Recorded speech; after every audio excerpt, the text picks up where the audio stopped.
Okay, hello everyone, how are you? Today we'll try to cover VBT and CFT. जितना हो सकेगा VBT कर लेंगे at least. Okay, everyone, can you see the screen and can you hear me? Everybody,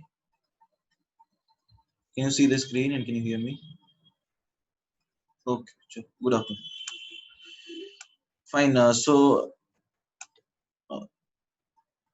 Fine.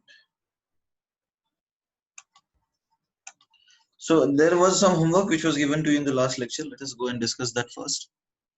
बताइए क्या था आपका homework? Everyone, exercise 1, HA1 मतलब बहुत सारे दिए थे. I don't remember the exact sequence. HA1 दिया था, right? HA1 में कोई doubt है? Do you have any doubt in HA1? Okay. HA1. HA1 में प्रतीक says 8. Fine. 8. देखो sodium nitroprusside. Sodium nitroprusside everybody, it is Na2 FeCN5NO. This is sodium nitroproside. Na2 FeCN5NO. ठीक है, ये अभी तुम नहीं पढ़े हो. नाइट्रोप्रोसाइड टेस्ट होता है, पढ़ा है क्या ये पढ़ते हैं क्वांटिटेटिव ऑर्गेनिक, मतलब ऑर्गेनिक केमिस्ट्री में क्वांटिटेटिव जो होता है ना पार्ट, उसमें पढ़ते हैं. एनसीईआरटी में दिया होगा qualitative and quantitative estimation of organic compound जो है, उसमें एनसीईआरटी में दिया होगा. एनसीईआरटी में some basic principles and techniques used in organic chemistry करके चैप्टर है उसमें. सो ठीक है, कोई बात नहीं, नहीं पढ़े हो तो मैं बता देता हूँ. This is sodium nitroprusside. हाँ, उससे वेदांत कुछ क्वेश्चंस मेंस में आ जाते हैं, कभी कभार मेंस में कुछ क्वेश्चंस आ सकते हैं, तो एक बार ऐसे ही रीडिंग मार लेना, वो एक्चुअली याद करने वाला पार्ट. ठीक है. हाँ, तो this is sodium nitroprusside and this is Na2FeCN5NO. Fine. अब इसका नाम बताइए क्या है. इसका नाम बताइए क्या है. This is what is the oxidation state of iron in this case. बताओ what is the oxidation state of iron. Everybody tell me what is the oxidation state of iron. यहाँ पे क्या है. NO बताओ. NO+1 है यहाँ पे. ये तो हम देख लेते हैं, ये भी +1 ही होता है. तो 2 into 1 plus x plus 5 into -1 plus -1 plus 1 है ना. सो यदि हम देखें तो 2 plus x minus 5 plus 1. सो x माइनस कितना, देखो 2 और -2 हो गया ना, तो x आ गया +2. ठीक है everybody, I think oxidation state वाला पार्ट आप लोगों को क्लियर है. ठीक है ना. तो ऑक्सीडेशन स्टेट +2 है, तो इसका नाम क्या होगा. Sodium pentacyano nitrosyl ferrate 2. अब क्योंकि ये अनायन है ना, दिस इज अनायन, तो इसमें 8 लगेगा और ऑक्सीडेशन स्टेट 2 है, तो ऑप्शन बी हो जाएगा इसका answer. That is sodium pentacyano nitrosyl ferrate. ठीक है. ओके, नेक्स्ट क्वेश्चन बताइए. Next question 16. Okay fine. ये लिखना है किसी को क्या. Activity do want to write this. Seventh के किसी भी ऑप्शन में नाइट्रो ओ नहीं आया, कोई बात नहीं, तो जो भी ऑप्शंस दिया है ना उसके हिसाब से ही कर लो. जो बेस्ट सूट कर रहा है उसमें ही दे दो वेदांत, कोई दिक्कत नहीं. ठीक है, जो बेस्ट सूटेड ऑप्शन है उसको सही कर लो.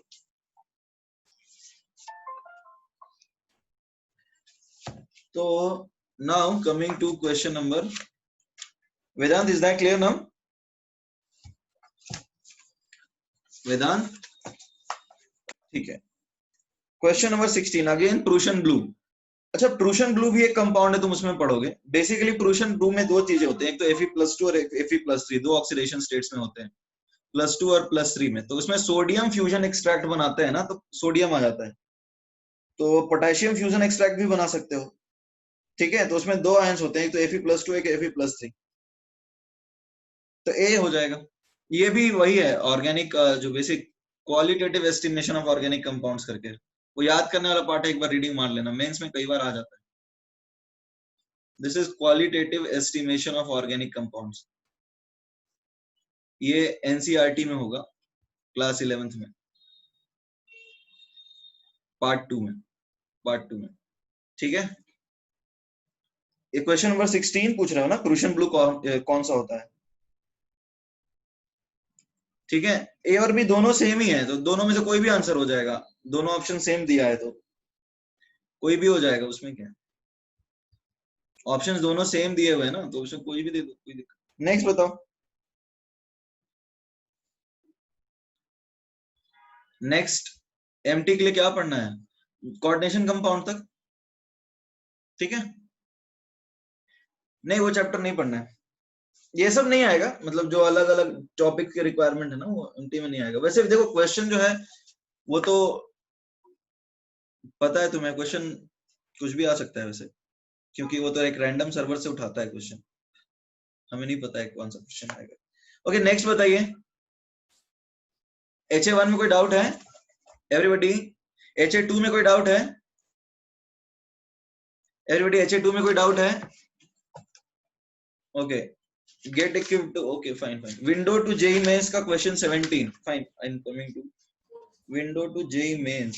विंडो टू जेई मेंस किधर है? पेज नंबर एक बार बताओगे मुझे?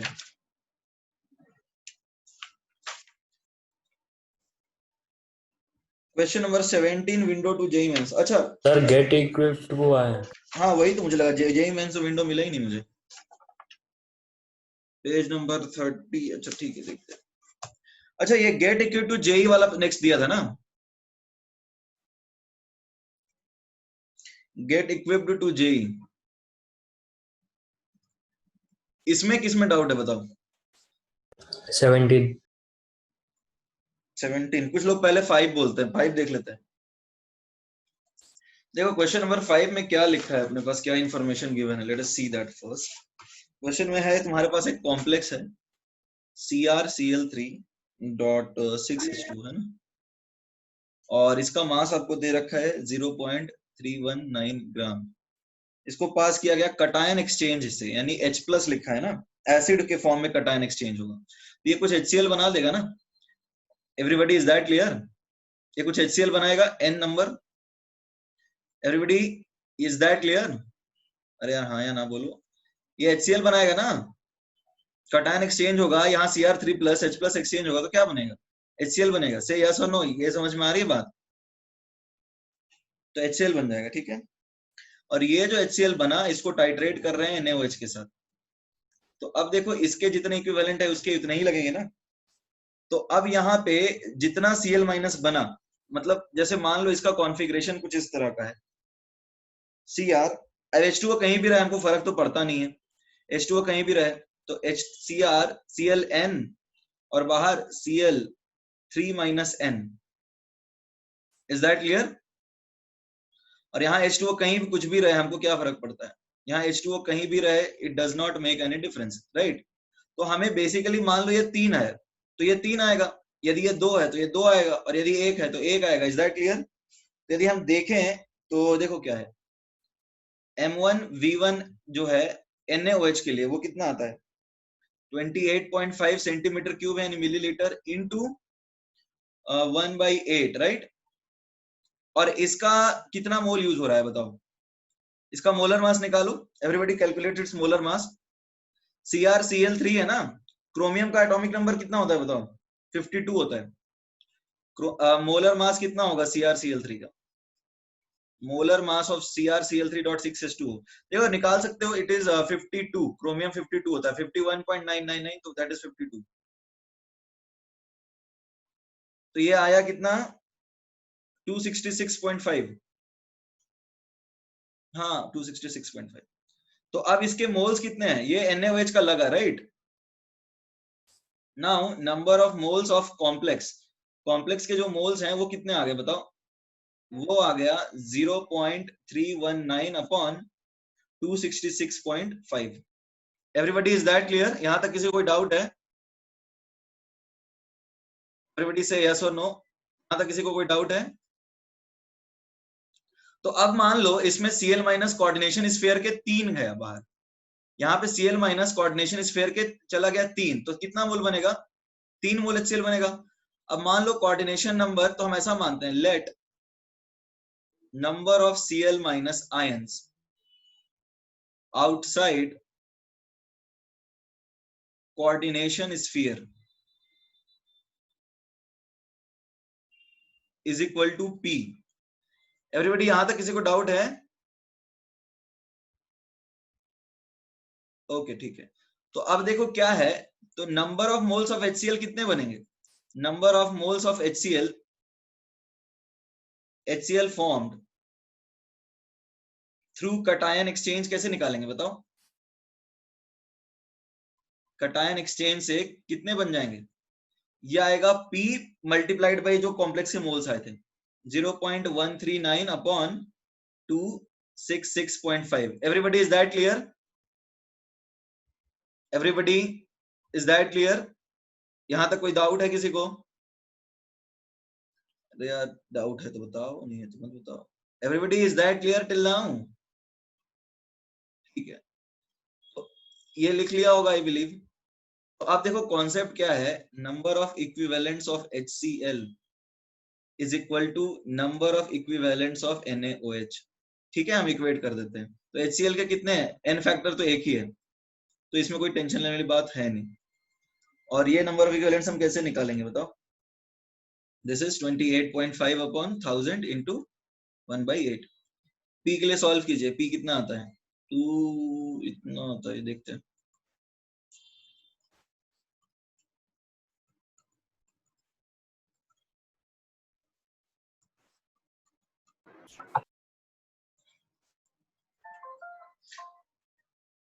देखो ये अप्रोक्सीमेटली 24 और ये कितना आ जाएगा? देखो कितना आ रहा है, सॉल्व करो कितना आ रहा है। एवरीबॉडी क्या आया? 3 आया। अच्छा 3 आया, इसका मतलब 3 Cl बाहर है ना कॉम्प्लेक्स के, इसका मतलब 3 Cl माइनस बाहर है। Is that clear? तो 3 Cl माइनस बाहर है तो कॉम्प्लेक्स क्या होगा?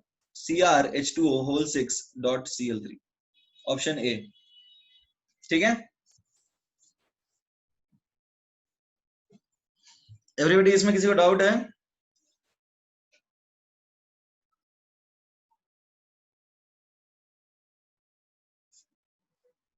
Everybody is that clear? Next बताइए, लिखना है क्या अभी? ठीक है ठीक है, 17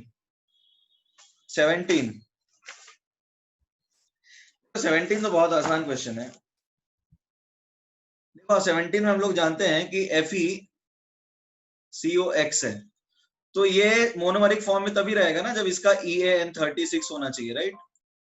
26 plus 2x is 36, so 2x is 10, तो x क्या आएगा? 5। ये समझ में आया? EAN इसका कितना होना चाहिए? एवरीबॉडी इसका EAN 36 होना चाहिए ना, तो EAN जब 36 होगा तो देख लो x का क्या वैल्यू आ रहा है। ओके 17 क्लियर है? Everybody respond, is that clear? 17 आप लोगों को क्लियर हुआ या इसमें कोई डाउट है?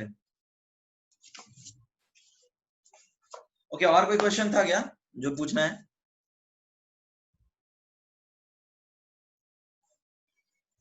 ठीक है फाइन, तो देखो अभी हमारा जो नेक्स्ट टॉपिक है वो हम देखने वाले हैं bonding, concepts of bonding. Concepts of bonding,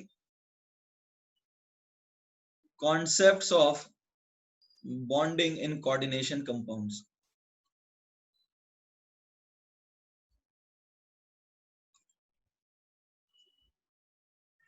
यहाँ पे बॉन्डिंग के कॉन्सेप्ट्स हैं कोऑर्डिनेशन कंपाउंड्स के लिए। जैसे पिछले बार केमिकल बॉन्डिंग में तुमने पढ़ा था VVT और क्या पढ़ा था बताओ? हाइब्रिडाइजेशन पढ़ा था, फिर MOT वगैरह रेजोनेंस भी आ गया था। यहाँ पे है VVT और CFT। पहला है वैलेंस बॉन्ड थ्योरी और दूसरा है क्रिस्टल फील्ड थ्योरी। देखो जैसे हाइब्रिडाइजेशन कॉन्सेप्ट आया था ना, तो ये क्रिस्टल फील्ड थ्योरी इसका इंप्रूव्ड वर्जन है। जैसे VVT का, जैसे हमने पढ़ा था केमिकल बॉन्डिंग में, केमिकल बॉन्डिंग में हमने क्या पढ़ा था बताओ? केमिकल बॉन्डिंग में जो VVT पढ़ा था उसका इंप्रूव्ड वर्जन हाइब्रिडाइजेशन था, याद है? जो केमिकल बॉन्डिंग में पढ़ा था हमने वीवीटी, वैलेंस बॉन्ड थ्योरी, वहां भी था, उसका इंप्रूव्ड वर्जन हाइब्रिडाइजेशन था। तो ये वीवीटी का इंप्रूव्ड वर्जन सीएफटी है, इससे ज्यादा और कुछ नहीं, दोनों एक ही चीज है मोस्टली। ठीक है, तो अब देखो क्या है, व्हेन अ कॉम्प्लेक्स फॉर्म्स, या फिर कॉम्प्लेक्स में कौन बनाएगा बताओ, when a central metal in a complex, right, when a central metal, central atom, obviously ये मेटल ही है, forms more than 1 sigma bond, then it must be hybridized. Is that clear everybody? ये concept तो हमें पता है ना, then it must be hybridized. Everybody यहां तक, अभी तक हमने वीबीटी चालू नहीं किया है, प्लीज अंडरस्टैंड, ट्राई अंडरस्टैंड कि हमने अभी तक ट्राई अंडरस्टैंडिंग की, वीबीटी अभी तक स्टार्ट किया नहीं। There are certain things which we are trying to cover before we actually start with VBT. ये तो सबको पता है ना। तो अब मान लो तुम्हारे पास इस तरह का कोई कॉम्प्लेक्स है, सपोज K4FeCN6, तो यहाँ पे होगा क्या कि Fe जो है वो 6 बॉन्ड बना रहा है Cn माइनस लीगेंड के साथ। तो जब Fe 6 बॉन्ड बना रहा है Cn माइनस लीगेंड के साथ, तो सारे बॉन्ड लेंथ इक्वल होने चाहिए, तभी स्टेबिलिटी रहेगी। Is that clear everybody, is that clear और नो? तो यहाँ पे जो सेंट्रल एटम कोवेलेंट बॉन्ड बना रहा है, इट मस्ट बी हाइब्रिडाइज्ड। तो इसको लिखना है अभी, या scroll down?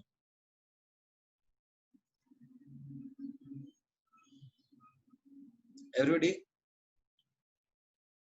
Write down.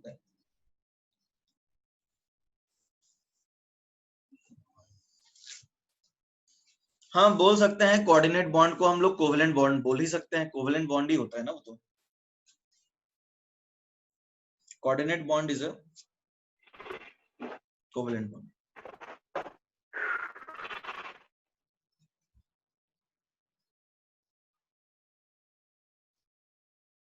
Okay, written everyone, everyone written.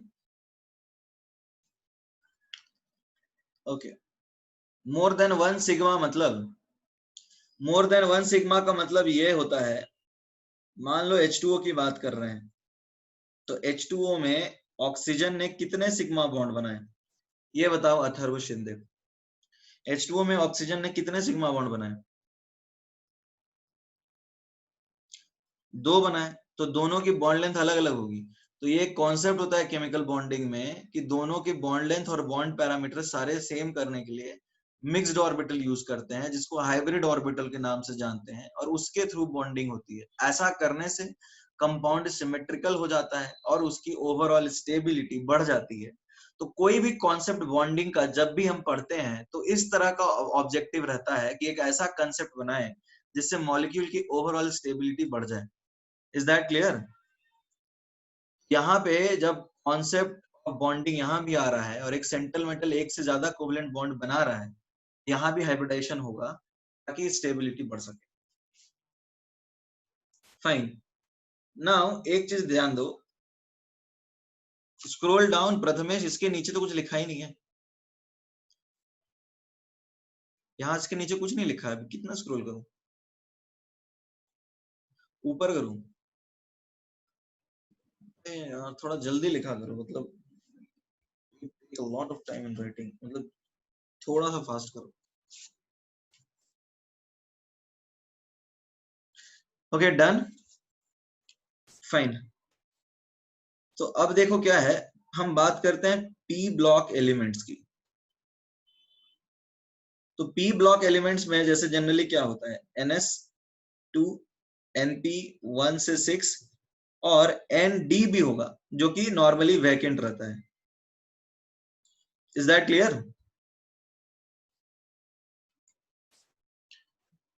Everybody, is that clear? अरे आपको जवाब तो दिया करो। तो अब देखो क्या होता है, पी ब्लॉक वाले के केस में जो हमने पढ़ा है, पी ब्लॉक के केस में जो हमने पढ़ा है कि NS2, NP1 1 से 6 और ND वैकेंट रहता है। अब नॉर्मली ये क्या करते हैं, bonding takes place bonding takes place through the same shell, through the same shell. मतलब क्या है इसका, जैसे हम बात कर लेते हैं, जैसे SF6 है तो इसका हाइब्रिडाइजेशन क्या होता है एवरीबॉडी, sp3d2। सेकेंड पीरियड में डी होता ही नहीं है यार, इस तरह के सवाल क्यों पूछते हो, मतलब ऐसा नहीं लगना चाहिए कि तुम पहली बार पढ़ रहे हो, क्लास 11th में आए हो। ये जो हम let's we are talking about third period right, second period में डी ऑर्बिटल नहीं होता है वेदांत।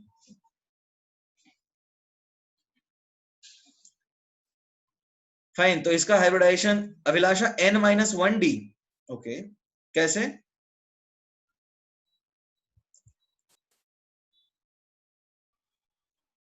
1s2 2s2 2p6 3s2, ठीक है, 3p4, ये कॉन्फ़िगरेशन हो गया। अब इसका हाइब्रिडाइजेशन sp3d है, तो इसने यहाँ 3d में एक्साइट किया ना इलेक्ट्रॉन, ये तो तुम लोगों को पता होगा, 3s 3p 3d, ठीक है। आर्यन यदि छूट गया तो प्लीज लीव इट, हम लोग आगे देख लेंगे, ठीक है। मतलब नोट्स तो तुम्हें मिल ही जाता है, एक्चुअली बहुत लोग आगे पीछे ऊपर नीचे करने बोलते हैं, इट बिकम्स वेरी डिफिकल्ट। अब देखो फर्स्ट एक्साइटेड स्टेट में क्या होगा, 2p वाला इलेक्ट्रॉन एक्साइट होकर के 3d मतलब 3p वाला 3d में जाएगा। और सेकेंड एक्साइटेड स्टेट में क्या होता है, सेकेंड एक्साइटेड स्टेट में क्या होता है, 3s 3p 3d, एक एक्स्ट्रा बन गया यहाँ पे, ठीक है। तो हाइब्रिडाइजेशन है sp3d2, यानी कि 3s 3p और 3d। तो यहां बॉन्डिंग सेम शेल से हो रही है, is that clear everybody, is that clear everybody, is that clear. Aditya, अच्छा एक बात बताओ, पहले स्टेप में 3s से एक्साइट होगा या 3p से। आदित्य इज आस्किंग कि पहले स्टेप में 3s से एक्साइट होना चाहिए ना कि 3p से। अरे आदित्य एक बात बताओ, मान लो तुम्हारे पास एक ग्लास है जिसमें पानी भरा हुआ है, और तुम पानी पियोगे तो पहले एकदम नीचे वाला पी लोगे या एकदम ऊपर वाला, लेट्स से, या फिर इसमें सपोज रेत रखा हुआ है तो तुम रेत निकालोगे तो ऊपर से निकालोगे या नीचे से निकालोगे। यार ये सब सवाल पूछ रहे हो, ये सब आई एम अज्यूमिंग कि तुमको आता है, और यदि नहीं आता है तो ऑब्वियसली तुम्हें बहुत दिक्कत हो जाएगी फिर। दो तीन कंसेप्ट होते हैं, पहले 3p आएगा क्योंकि 3p से 3p जाना आसान है, डिफरेंस इन एनर्जी कम है, इसको एक्साइट करना आसान है, बहुत सारे कॉन्सेप्ट्स होते हैं। यहाँ 3p से 3d में जाना आसान है क्योंकि एनर्जी डिफरेंस कम है। दूसरा क्या है, एनर्जी तो हमेशा वहां से निकलता है ना जो हाईएस्ट वाली हो, ऑब्वियसली बहुत सारे कॉन्सेप्ट्स होते हैं।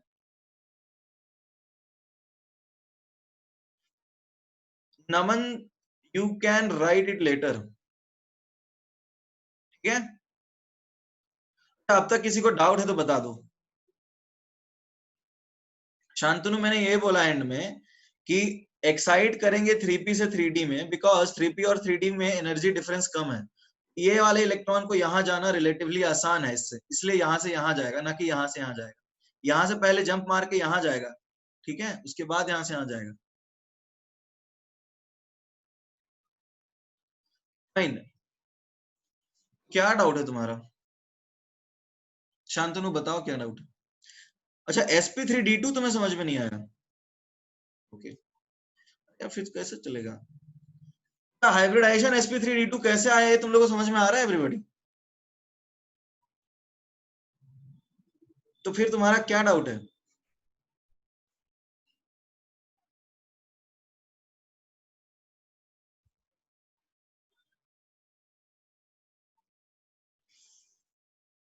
डाउट क्या है।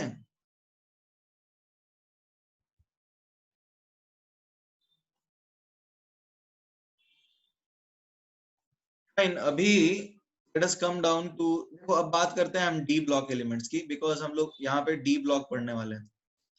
तो देखो डी ब्लॉक एलिमेंट्स का क्या होता है केस, जैसे हम बात करें कोई भी एलिमेंट ले लो, लेट से क्रोमियम लेते हो, तो हम लिखते हैं आर्गन 4s1 3d5। तो मैंगनीज ले लो, तो वहां हम क्या लिखते हैं, आर्गन 4s2 3d5, ठीक है, और 4p0 है, यहाँ भी 4p0 है। तो अब एक बात बताओ, ये बॉन्डिंग सेम सेल से कर सकता है क्या? तो जब एक d block element covalent bond बनाता है तो can it form bonds to the same shell? ये सेम शेल से बॉन्डिंग कर सकता है क्या? नहीं कर सकता। यहाँ पे एनर्जी इस तरह से आ जाता है कि 4s 3d और ये 4p, ये कंपेरेबल एनर्जी वाले आ गए, राइट? Is that clear? तो यहाँ पे the orbitals having comparable energies do not lie in the same shell. यहाँ पर एक अलग बात है जो कि नॉर्मली पी ब्लॉक में देखने को नहीं मिलता है। कोवेलेंट बॉन्ड तो पी ब्लॉक ही बनाते हैं, एस ब्लॉक तो आयनिक बनाते हैं। तो यहाँ पे the orbitals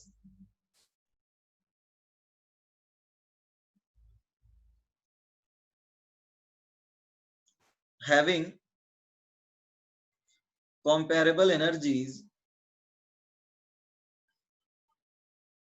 the orbitals having comparable energies do not lie in the same set.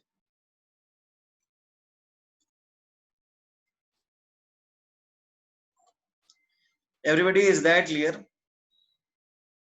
Everybody, is that clear? Everybody say yes or no. तो यहाँ पे बॉन्डिंग क्या हो सकता है, यहाँ पे अलग अलग, जैसे यहाँ पे S4s प्लस 3d का मिक्सिंग हो सकता है, यहाँ पे 4s 4p, ठीक है, और 4d का भी यूज हो सकता है। ये भी पॉसिबल है, ये भी पॉसिबल है, ठीक है, दोनों केसेस यहाँ पे पॉसिबल है। यहाँ पे इनका भी मिक्सिंग कर सकते हैं, इनका भी मिक्सिंग कर सकते हैं। Is that clear? एवरीबॉडी ये लिख लो, यहाँ पे ये भी मिक्सिंग हो सकता है, ये मिक्सिंग भी हो सकता है, ये मिक्सिंग भी हो सकता है।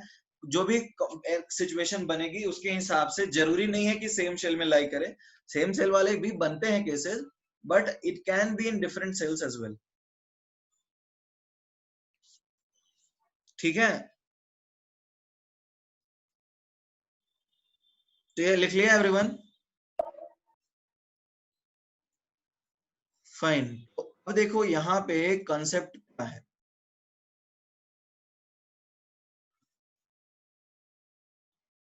लिखो, एक ही लाइन तो है।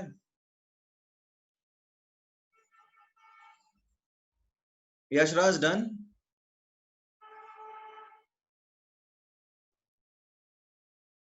हाँ सर, चलो। बाय स्टेटमेंट कंपैरेबल एनर्जी के सेल्स एक साथ नहीं रह सकते बिकॉज ऑफ रिपल्शन।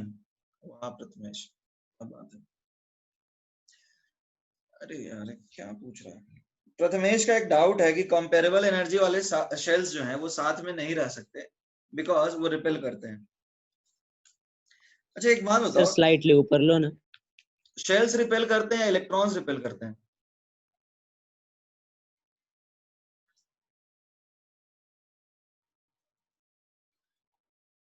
शेल से कोई फर्क थोड़ी पड़ता, उसमें इलेक्ट्रॉन रहेगा तब वो रिपेल करेगा ना।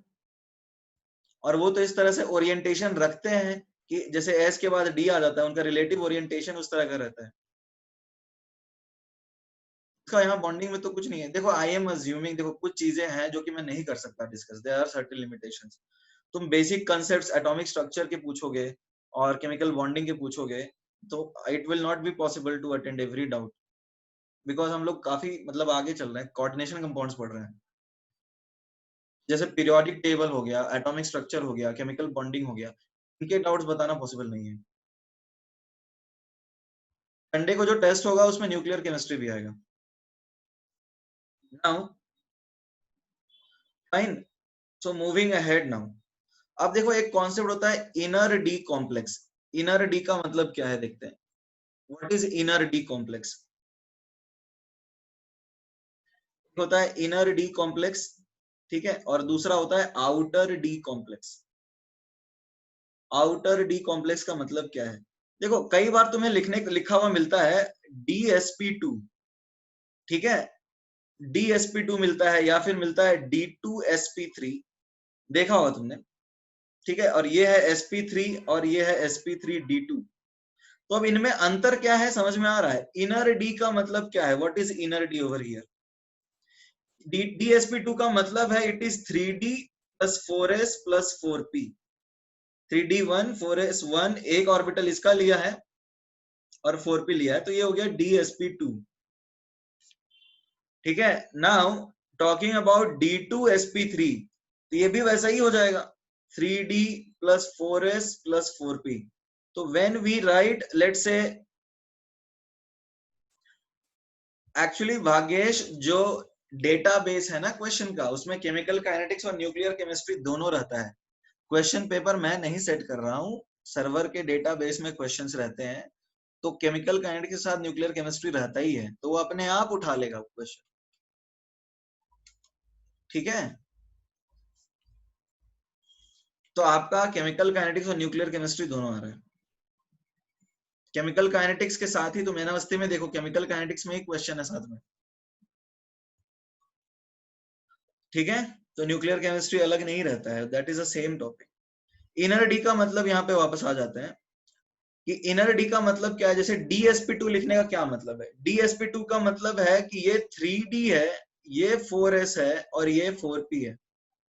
D2, अब देखो हम लोग जब लिखते हैं ना, जैसे हम लिखते हैं क्या, sp3 लिखते हैं, लेट्स से sp3, तो हम ये लिखते हैं लोअर एनर्जी को पहले लिखते हैं और बाद में बाद वाले एनर्जी को लिखते हैं, मतलब या फिर हम बोल सकते हैं ascending order of quantum number में चलते हैं या फिर असेंडिंग ऑर्डर ऑफ इंक्रीजिंग में चलते हैं। तो जब हम DsP2 लिख रहे हैं और D पहले लिख रहे हैं, इसका मतलब ये 3d है। और जब हम sp3d2 लिख रहे हैं, जैसे sp3 लिख रहे हैं तो 2s प्लस 2p होगा, sp3d2 लिख रहे हैं तो suppose 3s plus 3p plus 3d होगा, या फिर 4s plus 4p plus 4d होगा। ये एनर्जी का ऑर्डर ऐसे चलेगा। बट यदि हमने DsP2 लिख दिया, DsP2 लिख दिया, इसका मतलब इनर डी कॉम्प्लेक्स है, अंदर वाला डी यूज हुआ है, ठीक है। जैसे D2sp3 लिखा तो 3d यूज हुआ होगा, या फिर देखो मतलब DsP2 का मतलब यही है कि यदि ये nth शेल है तो ये क्या होगा, n-1th शेल होगा, और ऐसा लिखने का मतलब है n सेम है। Is that clear everyone? बस इतना ही कॉन्सेप्ट है, इनर डी और आउटर डी में इतना ही है। इनर डी मतलब अंदर वाला डी यूज हो गया, बिल्कुल हो सकता है प्रथमेश, और आउटर डी मतलब बाहर में जो नॉर्मल कन्वेंशन रहता था वही चल रहा है। इसमें इतना ही है और कुछ नहीं। एग्जाम्पल हम लोग तो बॉन्डिंग के कॉन्सेप्ट में ही देख पाएंगे ना जब हाइब्रिडाइजेशन बताएंगे। ओके, आगे बढ़ जाएं। लिख लिया सबने? नहीं सर। Write down.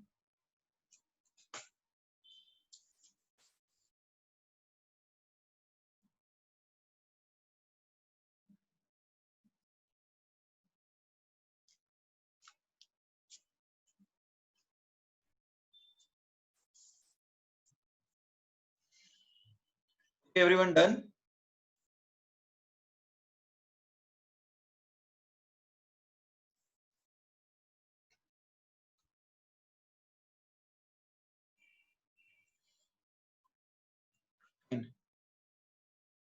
देखो अब क्या है,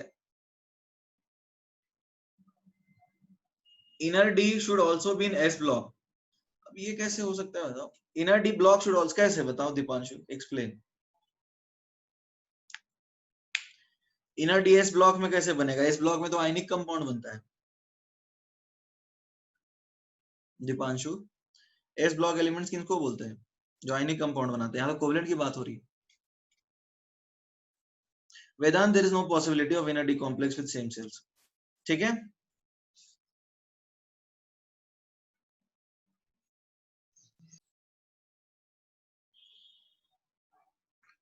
ओके, चलो आगे बढ़ते हैं हम। देखो ज्यादातर केसेस में जो हम लोग कॉम्प्लेक्स पढ़ने वाले हैं कोऑर्डिनेशन नंबर के बेसिस पे चलेगा। सी, यदि कोऑर्डिनेशन नंबर 2 है तो हाइब्रिडाइजेशन क्या होगा, और शेप क्या होगा। यदि कोऑर्डिनेशन नंबर 2 है तो हाइब्रिडाइजेशन हो जाएगा क्या, मतलब sp और शेप क्या आएगा, लीनियर।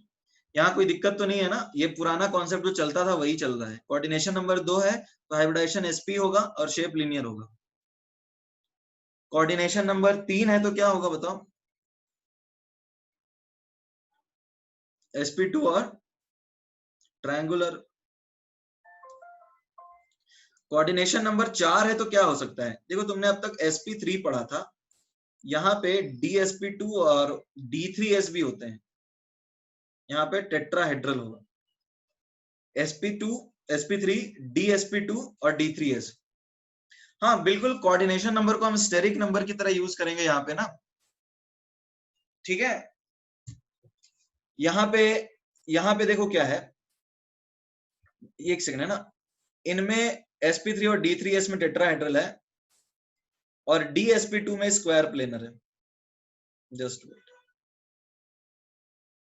ठीक है। sp3 और d3s में टेट्राहेड्रल है और dsp2 में क्या है, स्क्वायर प्लेनर। फाइन, अब हम बात कर लें किसकी, अब हम बात कर लेते हैं कोऑर्डिनेशन नंबर 5 की, ठीक है। तो स्क्वायर 5 में देखो नॉर्मली बनता नहीं है बट sp3d होगा, और ये क्या होगा बताओ, sp3d होगा तो बताओ sp3d क्या होगा, ट्राइगोनल बाई पिरामिडल, ये तो तुम पढ़ ही चुके हो, ट्राइगोनल बाई पिरामिडल।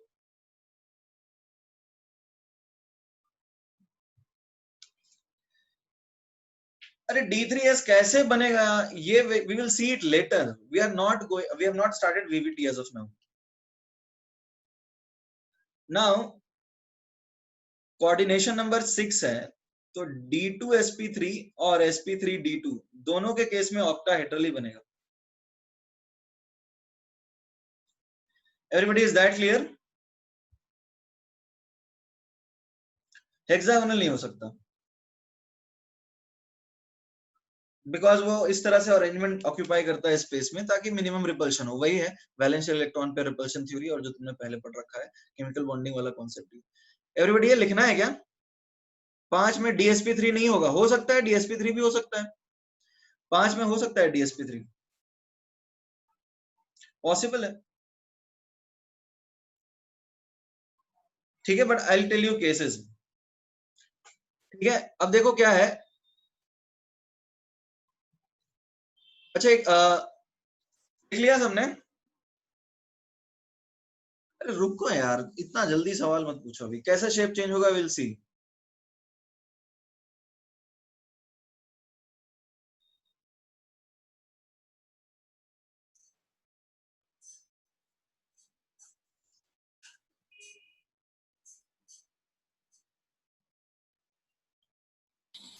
कुछ नहीं कर सकते, we have to wait for everyone.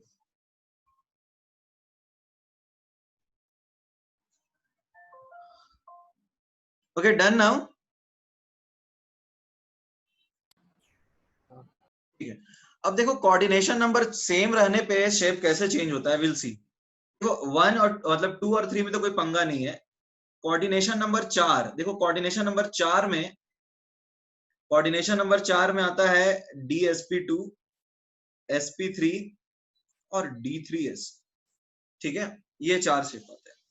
देखो अब जब dsp2 है तो हम केस 1 लेते हैं, केस 1 में पहला है अपना dsp2, ठीक है। अब देखो क्या है, यहाँ पे dsp2 की हम बात करें तो हमें एक ऐसा d ऑर्बिटल चाहिए जो कि दो p ऑर्बिटल के, what is the difference between d2 sp3 and sp3 d2। Atharva तुम अभी आए हो क्या क्लास में?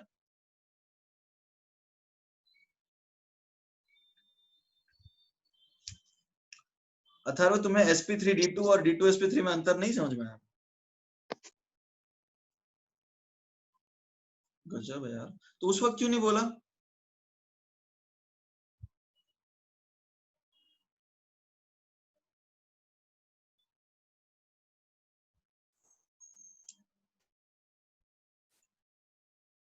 लोग सुनते ही नहीं हो यार, ऐसे मतलब दिक्कत हो जाएगा, टाइम पास मत किया करो। हाँ इनर डी कॉम्प्लेक्स है, d2 sp3 का मतलब 3d यूज हो रहा है, ठीक है। D2sp3 का मतलब 3D, ये n-1 शेल का D यूज हो रहा है और nth शेल का S और P यूज हो रहा है। sp3d2 का मतलब क्या है, सेम शेल में यूज हो रहा है। That clear Atharva? Inner D outer D topic था, उसमें हमने पढ़ा था कि D2sp3 का मतलब इनर डी, अंदर वाला डी यूज हो रहा है। इनर डी का मतलब वही है।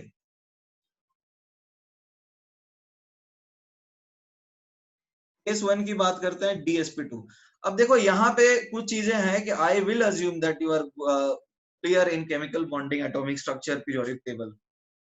देखो DsP2 है, यानी तुम्हें एक ऐसा डी ऑर्बिटल चाहिए जो S और 2 P के साथ ओवरलैप करे। एक ऐसा डी ऑर्बिटल चाहिए जो एक S और 2 P के साथ ओवरलैप करे। तो S तो सिमेट्रिकल होता है, वो किसी के साथ ओवरलैप कर जाएगा। Is that clear? S तो सिमेट्रिकल है ना, वो किसी भी ऑर्बिटल के साथ ओवरलैप करेगा। Is that clear? लेकिन P के दो ऑर्बिटल के साथ ओवरलैप करना है, तो P के दो ऑर्बिटल के साथ ओवरलैप करने वाला ऐसा कौन सा D का ऑर्बिटल है? एवरीबॉडी बताइए। P के दो ऑर्बिटल के साथ, मान लो जैसे P के दो ऑर्बिटल हम कुछ भी ले सकते हैं जो कि एक्सियल है। देखो दो ऑर्बिटल जो P होते हैं ना, वो एक्सियल होते हैं। जैसे ये PX ले लो और ये PY हो गया। तो यहाँ पे इलेक्ट्रॉन डेंसिटी एक्सियल पोजीशंस पे होती है, तो D का कौन सा ऑर्बिटल जो एक्सियली ओवरलैप कर जाएगा, बताओ? It is dx2y2। ये बात सबको समझ में आ रही है? तो ये पॉसिबल मुझे बार बार नहीं हो पाएगा कि मैं सारे केमिकल बॉन्डिंग वाले टॉपिक्स वापस बताऊं तुम्हें। ये मान लो D यहाँ पे px और py पे ओवरलैप करने वाला D का ऐसा कौन सा ऑर्बिटल है जो कर सकता है? वो है सिर्फ और सिर्फ dx2y2। तो यहाँ पे dx2y2 है, और यहाँ dsp2 का मतलब क्या है, n-1th ऑर्बिटल से यूज हुआ है, प्लस s प्लस px और ये py, और ये दोनों देखो एक्सियल है, और ये भी एक्सियल ऑर्बिटल है, यानी इलेक्ट्रॉन डेंसिटी एक्सिस पे होता है। And this is again axial. हमें सिग्मा बॉन्ड बनाना है तो हमें dx2y2 ही चूज करना होगा। Everybody is that clear? तो इसका शेप क्या होता है, दिस इज स्क्वायर प्लेनर, मतलब एक प्लेन में स्क्वायर रख दिया। Is that clear? This is square planar, मतलब एक प्लेन में स्क्वायर रख दिया। अब देखो समझने की कोशिश करो, हमें कोई एक ऐसा ऑर्बिटल चाहिए जो इस डायरेक्शन में ओवरलैप करे इधर। तो ऐसा कौन सा डी ऑर्बिटल होता है जो एक्सियली दो जगह ओवरलैप कर जाए एक्सिस पे? वो सिर्फ dx2y2 ही होता है। तो जब इनर डी ऑर्बिटल हमें यूज करना है तो हमारे पास स्क्वायर प्लेनर के पास अलावा कोई पॉसिबिलिटी है ही नहीं। pz पॉसिबल होगा, pz और py के साथ ओवरलैप करने वाले, तुम pz ले लेते हो तो pz और py के साथ ओवरलैप करने वाला कोई डी ऑर्बिटल है ही नहीं। यदि तुमने px और pz ले लिया तो ऐसा कौन सा डी ऑर्बिटल है जो x और z एक्सिस पे लाई करता है? नहीं पॉसिबल है ना। तो इसमें यही हो सकता है और कुछ नहीं हो सकता।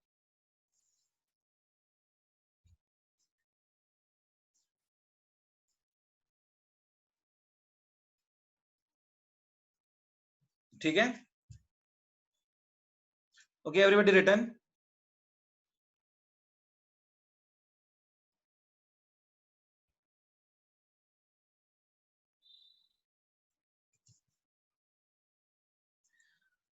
Okay let us talk about sp3। देखो sp3 और d3s में हमने क्या बोला है, टेट्राहेड्रल। अब देखो कब d3s होगा इसकी बात तो हम नहीं कर रहे हैं, ठीक है? तो sp3 में तो s plus px plus py plus pz होगा। अब ये तो किसी के साथ ओवरलैप कर जाएगा, तो ये सारे सेम शेल में है, तो ये टेट्राहेड्रल होगा, इसमें तो कोई डाउट नहीं है। This is as per chemical bonding, चार बॉन्ड पेयर हैं, रिपेल करके टेट्राहेड्रल बना देंगे। Is that clear? अब देखो डी ऑर्बिटल दो तरह का होता है, एक होता है एक्सियल जहां इलेक्ट्रॉन डेंसिटी एक्सिस पे होती है, और एक होता है नॉन एक्सियल सेट। एक होता है एक्सियल सेट और एक होता है non axial set. What is axial set? dx2y2 and dz2। and what is non axial set? dxy, dyz and dxz। ये सबको तो पता है ना। तो अब एक बात बताओ, तुम्हारे पास d3s हाइब्रिडाइजेशन है, तो तुम कौन सा तीन ऑर्बिटल उठाने वाले हो, ये वाले या ये वाले? तुम्हें d3s हाइब्रिडाइजेशन बनाना है तो तुम्हें तो कोई ऐसा चाहिए ना कि जो ओवरलैप कर जाए, जिसकी डेंसिटी कहीं बीच में लाई कर जाए। तो जब तुम d3s चूज करोगे तो तुम कौन सा d यूज करोगे, बताओ? ये नॉन एक्सियल यूज करोगे ऑब्वियसली। मान लो जैसे 3dxy यूज किया, 3dyz यूज किया, 3dxz यूज किया और साथ में 4s यूज कर लिया, तो ये हाइब्रिडाइजेशन हो जाएगा D3s और शेप क्या आएगा, शेप आएगा टेट्राहेड्रल। ठीक है,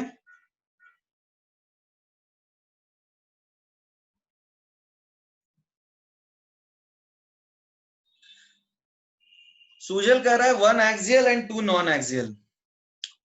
वाह, 1 एक्सियल, अच्छा ये अलग सही में बताओ, मुझे नहीं लगता ज्यादा लोग को समझ में आया है ये बात कि हमने नॉन एक्सियल तीनों क्यों उठा लिए। आई डोंट थिंक ज्यादा लोग को ये बात समझ में आई है।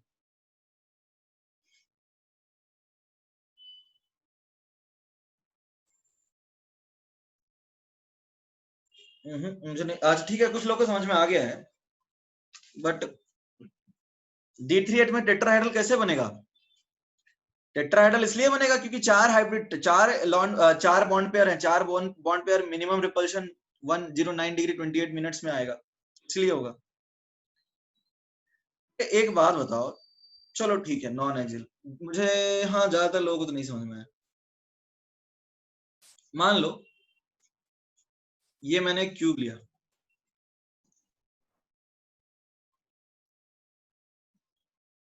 ये मैंने एक क्यूब लिया, ठीक है, ये डायरेक्शन पकड़ लो x और ये वाला डायरेक्शन पकड़ लो y और ये वाला डायरेक्शन पकड़ लो z।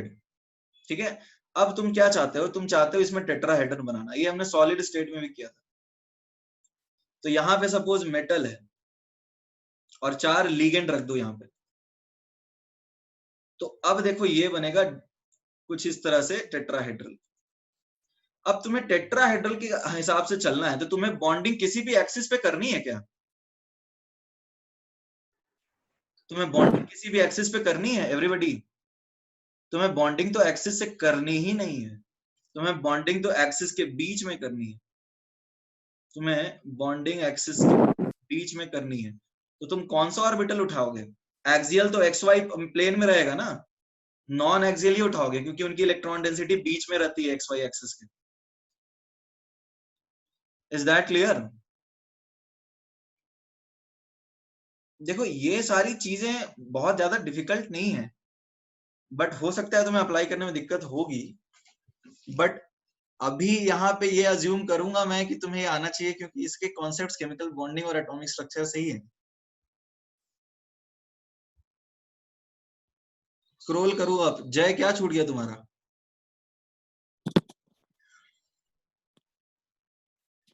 रिटर्न जय, जय गायकवाड़ लिख लिया। अब देखो हम वापस आ जाते हैं, यदि हमें टेट्रा मतलब रेड कलर से लिगेंड मेटल बॉन्ड दिखाया है ना मैंने, लिगेंड मेटल बॉन्ड मैंने रेड कलर से दिखाया है, तो अब देखो क्या है, the bonding is taking place, the bonding is taking place along या फिर अराउंड ऐसा बोल सकते हैं, non axial non axial positions.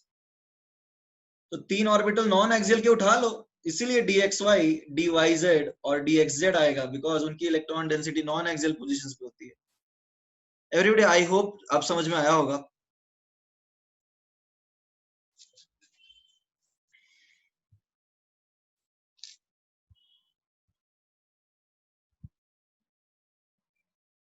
Okay आगे बढ़ जाए।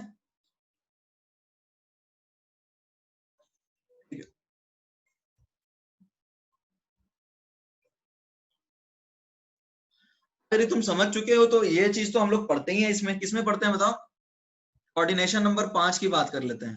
कोऑर्डिनेशन नंबर 5 देखो sp3d, इसमें कौन सा डी यूज होता है? देखो ये केमिकल बॉन्डिंग का सवाल है, इसमें सबको बताना पड़ेगा। sp3d में कौन सा डी यूज होता है? sp3d में कौन सा डी यूज होता है? Everybody respond in the chat box. अरे यार कोई बता ही नहीं रहा। dz स्क्वायर कौन सा? dz स्क्वायर ना,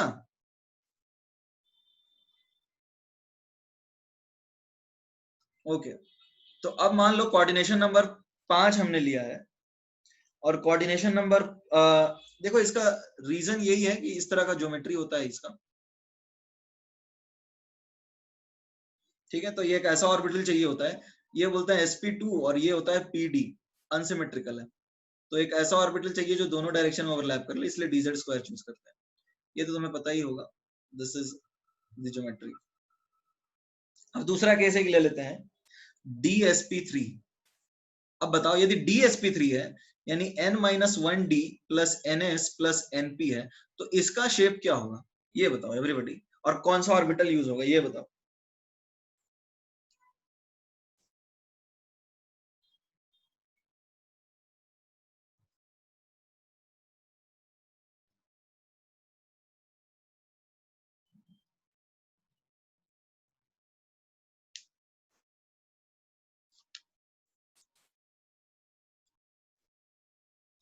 देखो ये नॉर्मली पढ़ते नहीं है dsp3।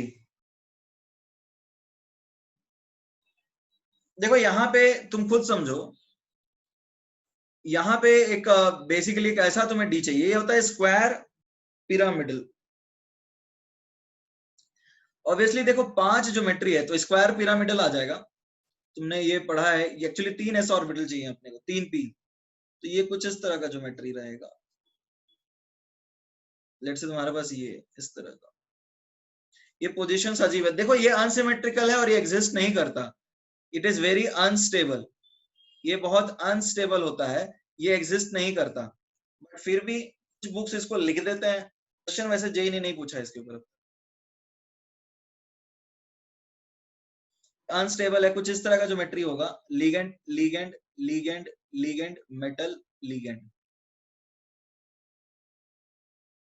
तो अब एक ऐसा ऑर्बिटल चाहिए ऑब्वियसली जो, जैसे मान लो एक ऐसा ऑर्बिटल चाहिए जो एक्स और वाई एक्सिस पे ओवरलैप कर जाए, तो ये dx स्क्वायर वाई स्क्वायर ही होगा। बट ये अनस्टेबल एग्जिस्ट नहीं करता, ठीक है। ये s होगा plus p x plus p y plus p z होगा, ये अनस्टेबल है, एग्जिस्ट नहीं करता क्योंकि सिमेट्रिकल नहीं है। आगे बढ़ जाए, आगे बढ़े। DSP3 वाला वापस बताएं, प्रतीक DSP3 पहले तो एग्जिस्ट नहीं करता। DSP3 is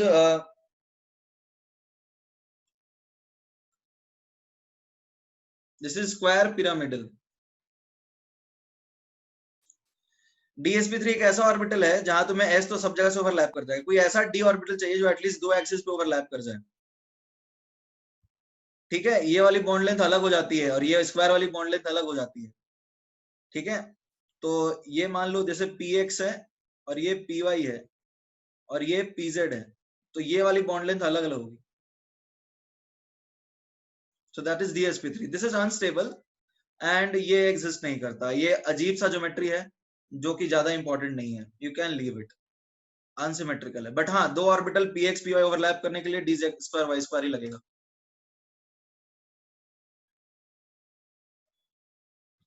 everybody done. sp3d, अरे यार ये केमिकल बॉन्डिंग का है फिर से।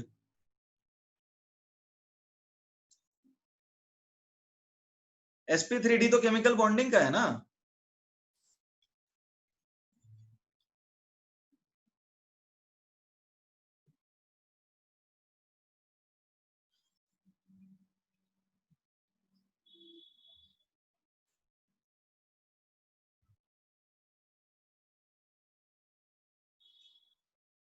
DSP3 अनस्टेबल होता है, एग्जिस्ट नहीं करता ये।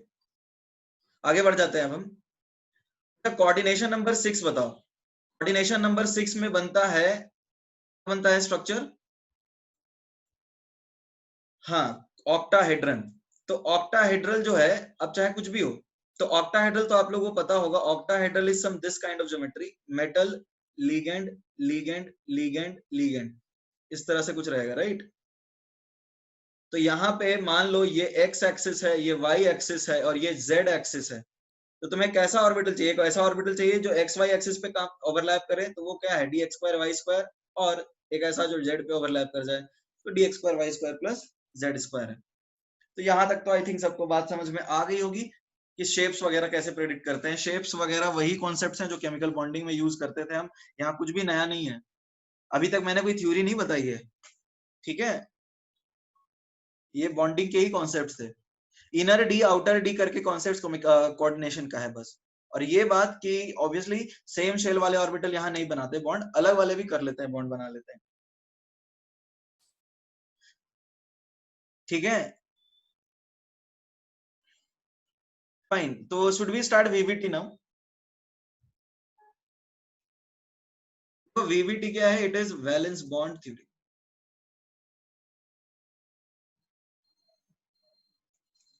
वैलेंस बॉन्ड थ्योरी सीधा सा क्या है? देखो, वैलेंस बॉन्ड थ्योरी में ये बताते हैं, it was introduced by Pauling, एक साइंटिस्ट था, उसका नाम था पाउलिंग। उसमें ज्यादा डिटेल में पाउलिंग का कब दिया था ये इंपॉर्टेंट नहीं है। वहां पे कुछ पोस्टुलेट्स थे, तो हम लोग देखते हैं पहले पोस्टुलेट्स क्या बताया उसने। Let us see the postulates. Postulates वही पोस्टुलेट हैं जो तुमने केमिकल बॉन्डिंग में पढ़ा है, नया कुछ भी नहीं है। वहां पे नॉर्मल बॉन्ड की बात करते हैं, यहाँ पे कोऑर्डिनेट बॉन्ड की बात करेंगे। तो इसमें जो पहला पोस्टुलेट है वो ये है कि द सीएमए यानी सेंट्रल मेटल एटम, ठीक है, in the complex,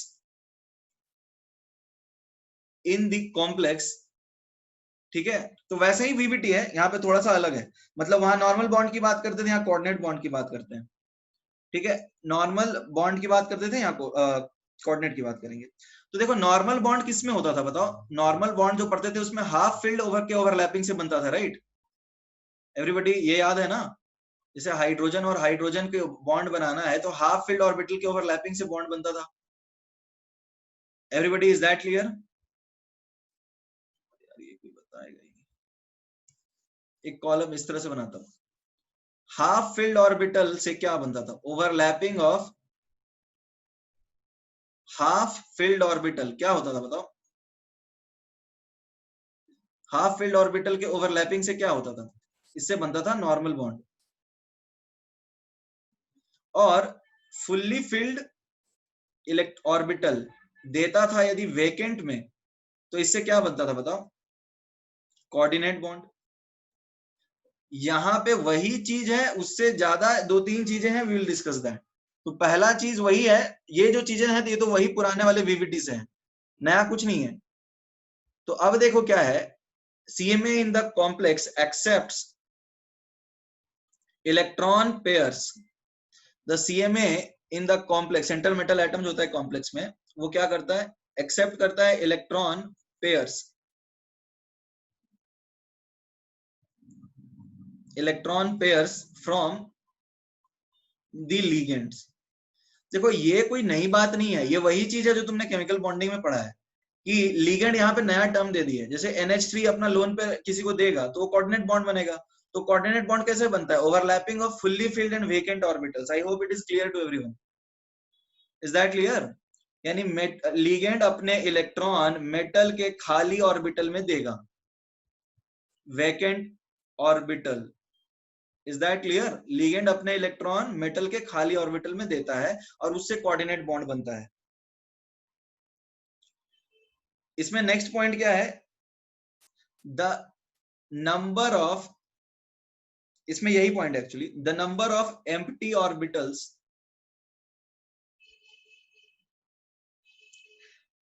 made available is equal to coordination number,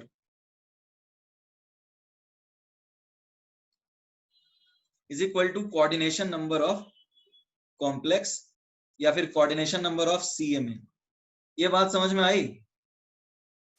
everybody ये समझ में आया? जितना खाली ऑर्बिटल जनरेट करेगा उतना ही कोऑर्डिनेशन नंबर आएगा। इसमें किसी को डाउट है?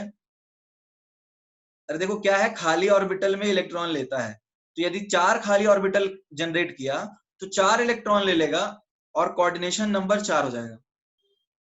Everybody is that clear? Prathamesh तुम्हें नहीं समझ में आया? ओके ओके, और कितने लोगों को समझ में नहीं आया? How many of you have not understood this? अरे यार जवाब दे दो। सबको समझ में आ गया? ठीक है, प्रथमेश को समझ में नहीं आया। देखो सीधा सा कॉन्सेप्ट क्या है, सीधा सा कॉन्सेप्ट ये है कि कोऑर्डिनेट बॉन्ड बनता कैसे है। कोऑर्डिनेट बॉन्ड ऐसे बनता है कि मेटल इलेक्ट्रॉन लेता है अपने खाली ऑर्बिटल में, मेटल इलेक्ट्रॉन लेता है अपने खाली ऑर्बिटल में। जैसे मान लो एक बहुत दानी आदमी है और वो तुम्हें समोसे बांटेगा, जितना कटोरा लेके जाओगे उतने समोसे दे देगा। तो तुम्हें यदि 3 कटोरे लेके गए तो कितने समोसे मिले तुम्हें? 3 मिले ना। लाइकवाइज जितना बॉन्ड बनाएगा उतना खाली ऑर्बिटल भी चाहिए, तो जितना खाली ऑर्बिटल अवेलेबल हुआ बॉन्डिंग के लिए वही कोऑर्डिनेशन नंबर होगा। Is that clear? अरे से यस और नो, इसको लिख लो फिर, राइट इट डाउन।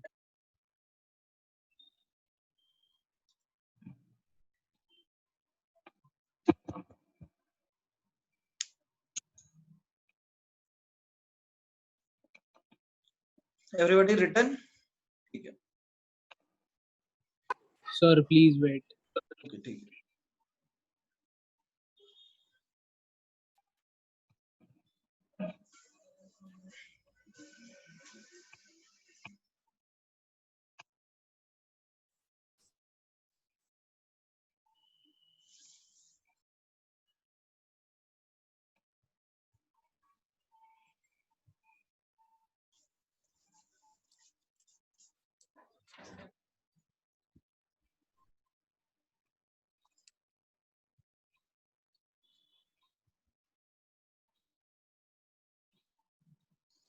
किसी का नहीं चालू आदित्य।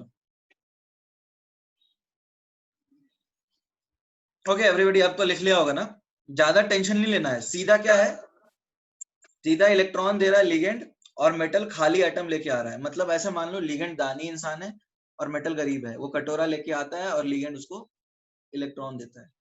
तो जितने कटोरे लेके आएगा उतने ही वो इलेक्ट्रॉन लेगा और उसका उतना ही कोऑर्डिनेशन नंबर बनेगा। आई hope it is clear. Next point पे आ जाते हैं। तो क्या है, when coordination number is greater than 1, then hybridization takes place. Then hybridization takes place, right?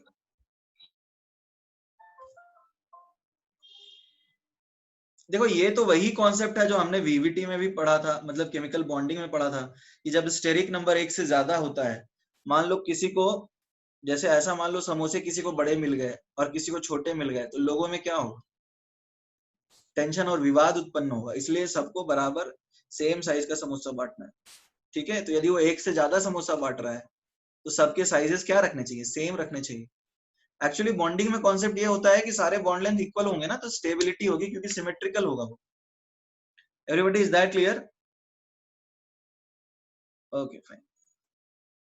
Next point बिल्कुल वही चल रहा है, केमिकल बॉन्डिंग में जो चल रहा था वही चल रहा है, नया कॉन्सेप्ट कुछ भी नहीं है। थर्ड पॉइंट की बात करें तो देखो क्या है, द कॉम्प्लेक्स में be inner d, the complex में बी इनर डी। हाँ एप्पल और पाइनएप्पल, वो अब मैं यूज करना थोड़ा छोड़ दिया हूँ, पुराना हो गया। एप्पल और पाइनएप्पल यूज करता था, ठीक है। द कॉम्प्लेक्स में बी इनर डी और आउटर डी। देखो इनर डी और आउटर डी हमने पढ़ाई है, ठीक है। इनर डी और आउटर डी मतलब ये समझ में आ रहा है, इनर डी मतलब 3D यूज कर लेगा और आउटर डी मतलब 4D यूज करेगा, ये तो ऑब्वियसली हमने पढ़ाई है, ठीक है। अब नेक्स्ट पॉइंट क्या है, सी नेक्स्ट पॉइंट ये है कि the inner D complexes, the inner D complexes are low spin complexes. Inner D complexes are low spin complexes and are formed in the presence of strong field ligand. Strong field ligand, देखो ये कुछ नई चीज है। And the outer D complexes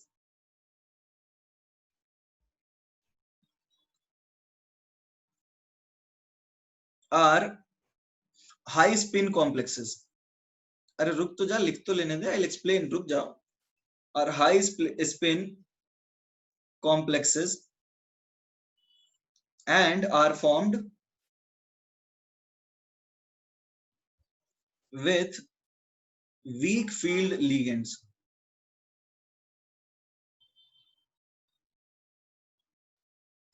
हाँ 3 repeat हुआ है ना, तो उस वक्त तो उस बता रहा था कि मैं इनर डी क्या होता है, आउटर डी क्या होता है, तो ये सब बॉन्डिंग के कॉन्सेप्ट में भी तो आएगा ही ना। तो अब देखो अभी जो नई चीज हम लोग पढ़ रहे हैं यहाँ पे, नई चीज ये है, ये वाला पॉइंट हमें इसको समझना है कि ये क्या बोला जा रहा है यहाँ पे, ये वाला पॉइंट नया है।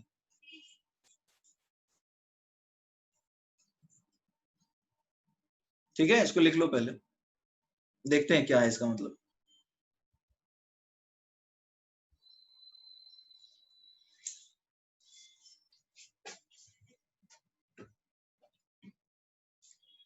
Okay done. तो सी लो स्पिन और हाई स्पिन का मतलब पहले समझ लेते हैं। देखो लो स्पिन का मतलब क्या है, म्यू जानते हो ना, magnetic moment, n into n plus two Bohr magneton होता है, ठीक है, n into n plus two Bohr magneton होता है। तो if mu is minimum then complex is called low spin. I will give you, मतलब समझाऊंगा, थोड़ा सा टाइम लगेगा तुम्हें समझने, थोड़ा सा वेट कर लो। और यदि म्यू मिनिमम नहीं है, mu is relatively high, then complex is called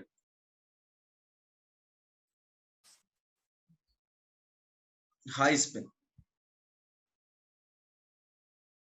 अब देखो इसका क्या मतलब है और ये लीगेंड से भी क्या मतलब है, देखो समझने की कोशिश करो। जैसे हमने समझ एग्जांपल वो लिया कि मेटल क्या करता है, कटोरा लेके आता है और लीगेंड उसको इलेक्ट्रॉन देता है या समोसे देता है, जो भी है, एग्जांपल तो यही था। मेटल क्या करता है, कटोरे लेके जाता है और लीगेंड उस कटोरे में इलेक्ट्रॉन देता है, फाइनली समोसा रखो, दैट विल बी बेटर। तो लो स्पिन का मतलब क्या है, लो स्पिन का मतलब ये होता है, सी यदि हम इसको समझने की कोशिश करें तो पहला एक होगा स्ट्रॉन्ग फील्ड लीगेंड, ठीक है, स्ट्रॉन्ग फील्ड लीगेंड, और दूसरा आ जाएगा यहाँ पे, ये दोनों टर्म समझेंगे तभी हम ये समझ पाएंगे लो स्पिन और हाई स्पिन का मतलब।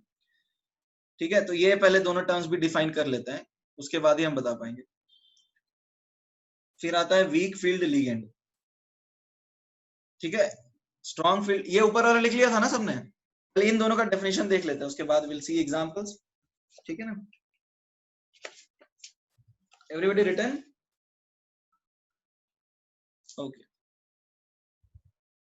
देखो स्ट्रॉन्ग फील्ड लिगेंड क्या होता है, स्ट्रॉन्ग फील्ड लिगेंड किसको बोलते हैं, स्ट्रॉन्ग फील्ड लिगेंड जो होते हैं वो बोलते हैं कि इनके लिए इलेक्ट्रॉन देना बहुत आसान है, it is very easy for these ligands to donate electrons,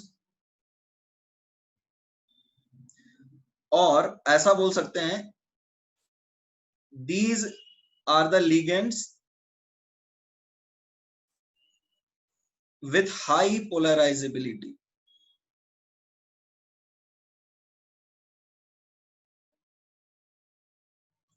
ठीक है, पोलराइजेबिलिटी पता है ना सबको, everybody, I hope you know what is polarizability. हम ऐसा डिफाइन कर सकते हैं कि these are the ligands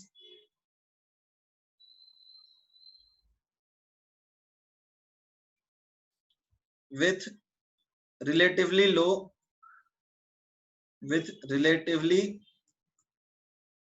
low values of polarizability,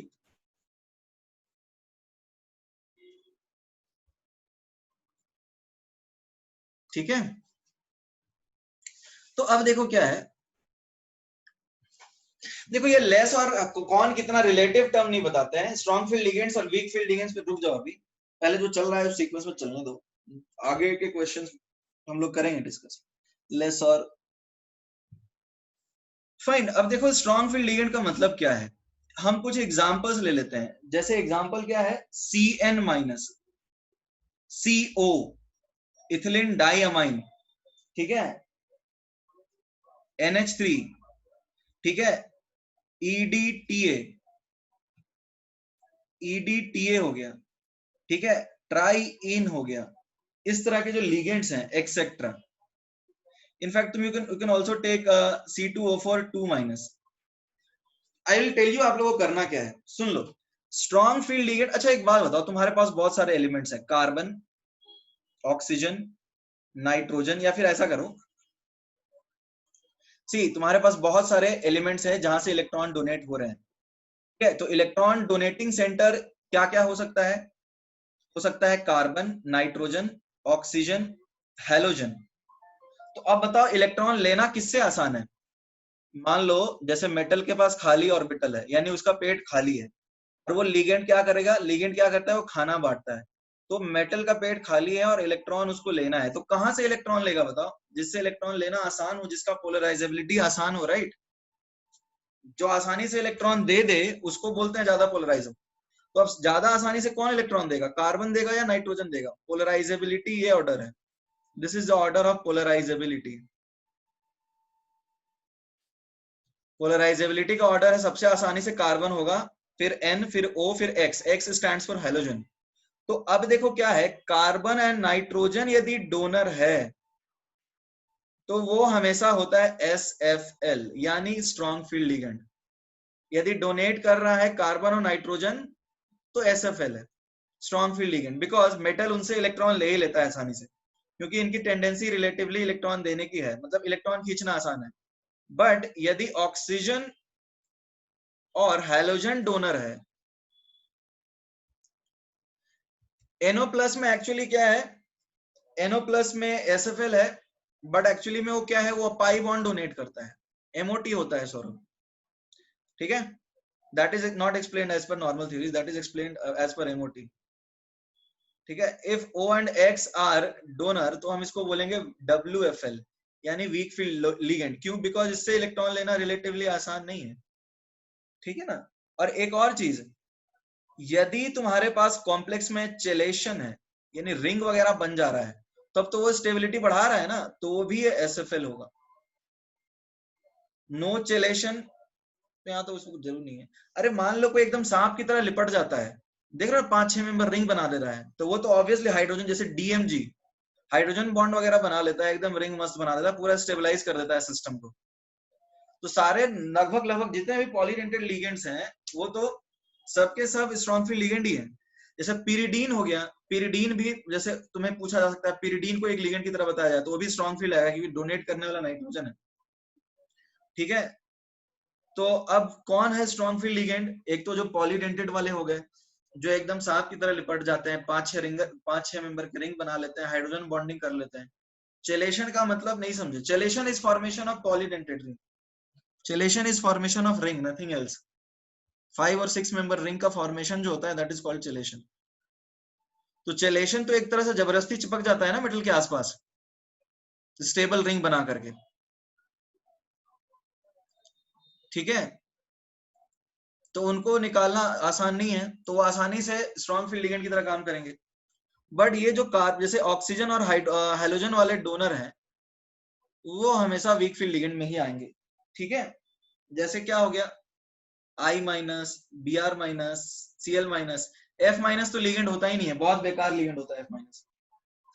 NO3 minus, OH minus, इस तरह के जो लिगेंड्स हैं, ठीक है ना, वो सब पुअर हो जाएंगे। H2O भी हो जाएगा, ठीक है, एक्सेट्रा। तो इस तरह से हम डिफाइन कर सकते हैं। ONO के बारे में नहीं बोल सकते कुछ भी, क्योंकि रेजोनेट करता है ना, NO2 माइनस रेजोनेट करता है, वीक में ही बोलेंगे, नहीं बता सकते, ठीक है। तो बेसिक यही कॉन्सेप्ट है, ज्यादा कुछ नहीं। Everybody is that clear? Strong field ligand और वीक फील्ड लिगेंड में समझ में आया अंतर? एवरीबॉडी स्ट्रॉन्ग फील्ड और वीक फील्ड लिगेंड क्लियर हो गया, नहीं हुआ? ठीक है। SCN में सल्फर डोनेट कर रहा है, वीक ही बोलेंगे।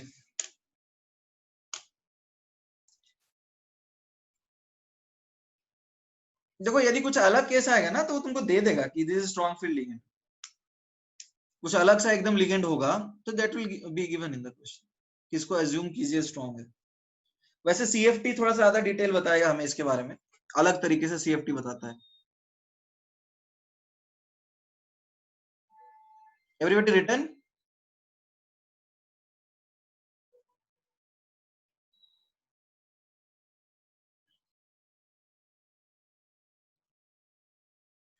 Jaswini, you can write later if you have left.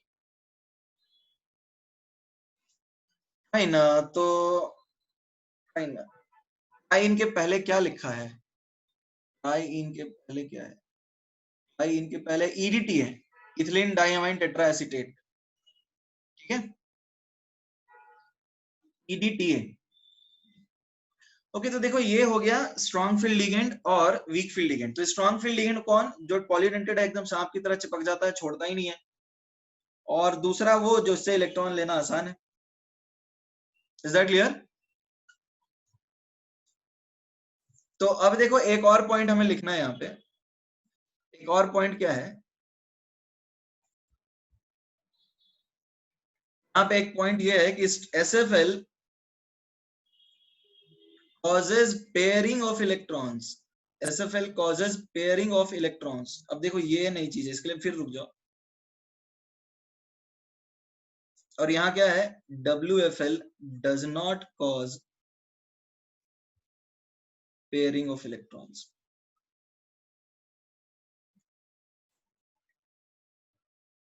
ये दो पॉइंट हम लोग अभी एक्सप्लेन करेंगे। It forms low spin complex and it forms high spin complex।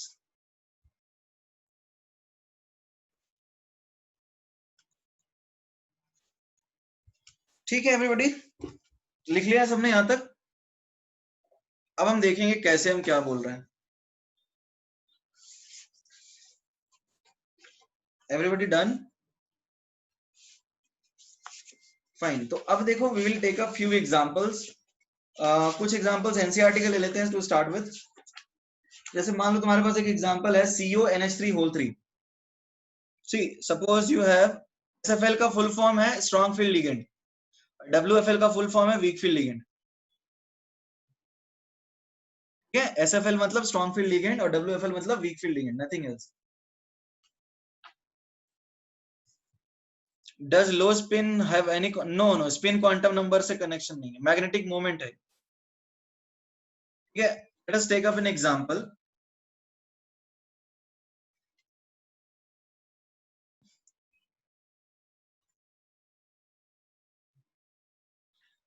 ऊपर करूं?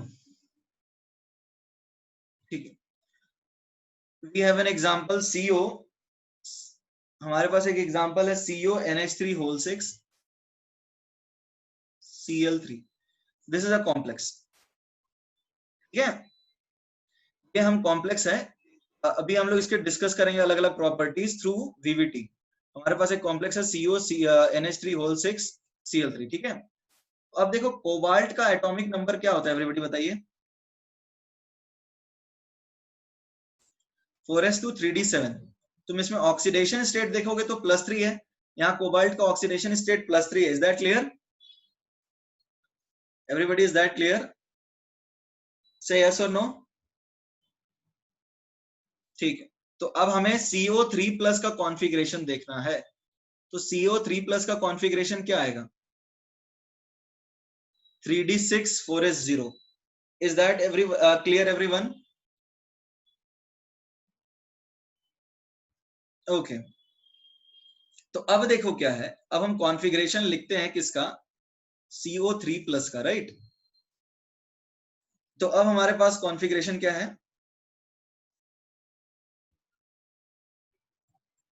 This is 3d, this is 4s and this is 4p। अब देखो होता क्या है कि 6 इलेक्ट्रॉन थे ना, तो 6 इलेक्ट्रॉन कुछ इस तरह से आएगा, 6 इलेक्ट्रॉन कुछ इस तरह से आएगा। Everybody is that clear? 6 electron इस तरह से आएगा। अब देखो क्या है,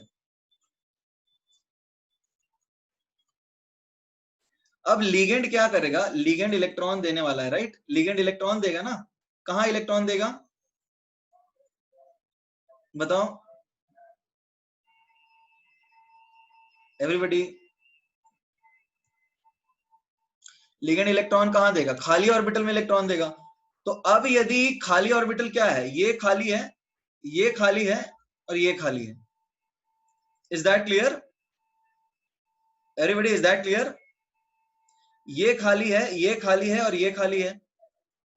तो अब क्या करता है, in the presence of SFL, in the presence of SFL, SFL क्या करता है पता है? SFL इलेक्ट्रॉन 4s4p में नहीं देगा।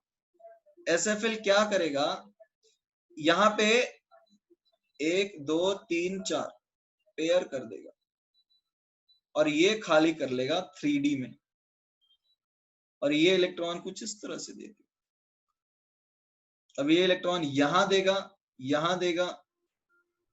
अब देखो कुछ समझ में आया होगा, ठीक है? Let me just confirm few things, रुक जाओ थोड़ा सा, ठीक है? अब देखो हो क्या रहा है, पहले ये पोजीशंस थे, राइट? ये वाले खाली जगह थे जहां पे इलेक्ट्रॉन भरने वाले थे हम लोग, ये 6 ऑर्बिटल। लेकिन अब यहां भर रहे हैं, 2 यहां भर दिया, 1 यहां भरा और 3 यहां भरा। देखो अब ऐसा क्यों हुआ, ये थ्योरी सिर्फ ये बताता है कि स्ट्रॉन्ग फील्ड लिगेंड जो है वो पेयरिंग कर देता है, यानी इन दोनों को अंदर भेज दिया और 3D में इलेक्ट्रॉन दे दिया।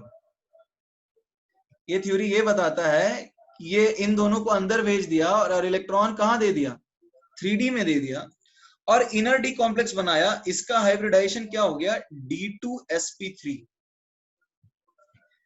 अच्छा पहले ये सुन लो कि स्ट्रॉन्ग फील्ड लिगेंड क्या है। स्ट्रॉन्ग फील्ड लिगेंड क्या करेगा, स्ट्रॉन्ग फील्ड लिगेंड क्या करेगा, चाहेगा अपने इलेक्ट्रॉन जिसको दे रहा है वो स्टेबलाइज हो। Is that clear everybody? Strong field ligand से इलेक्ट्रॉन लेना है तो वो चाहेगा ना कि उसके इलेक्ट्रॉन्स जो दे रहा है वो स्टेबलाइज हो। तो इलेक्ट्रॉन 4D में ज्यादा स्टेबलाइज होंगे या 3D में?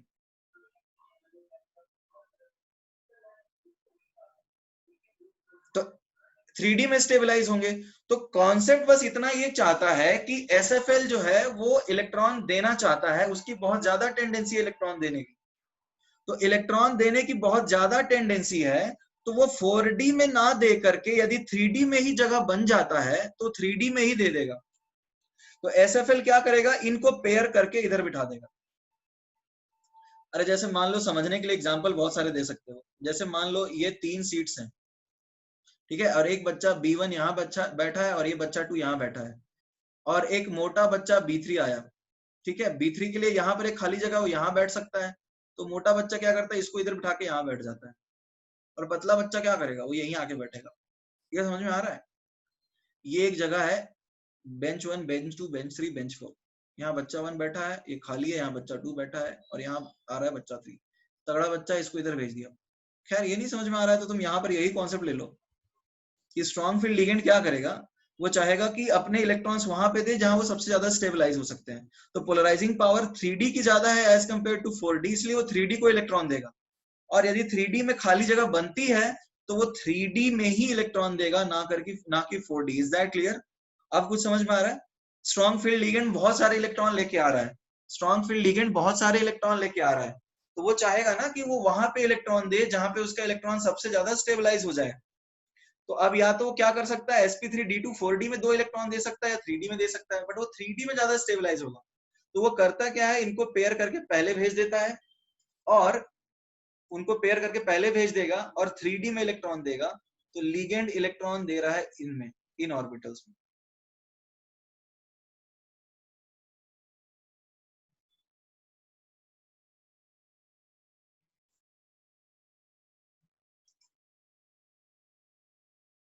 नहीं, there is a possibility Aditya. यहाँ पे कॉन्सेप्ट ये है कि स्ट्रॉन्ग फील्ड लिगेंड वहां पे इलेक्ट्रॉन देगा जहां पे वो सबसे ज्यादा स्टेबलाइज हो, ठीक है? It will care.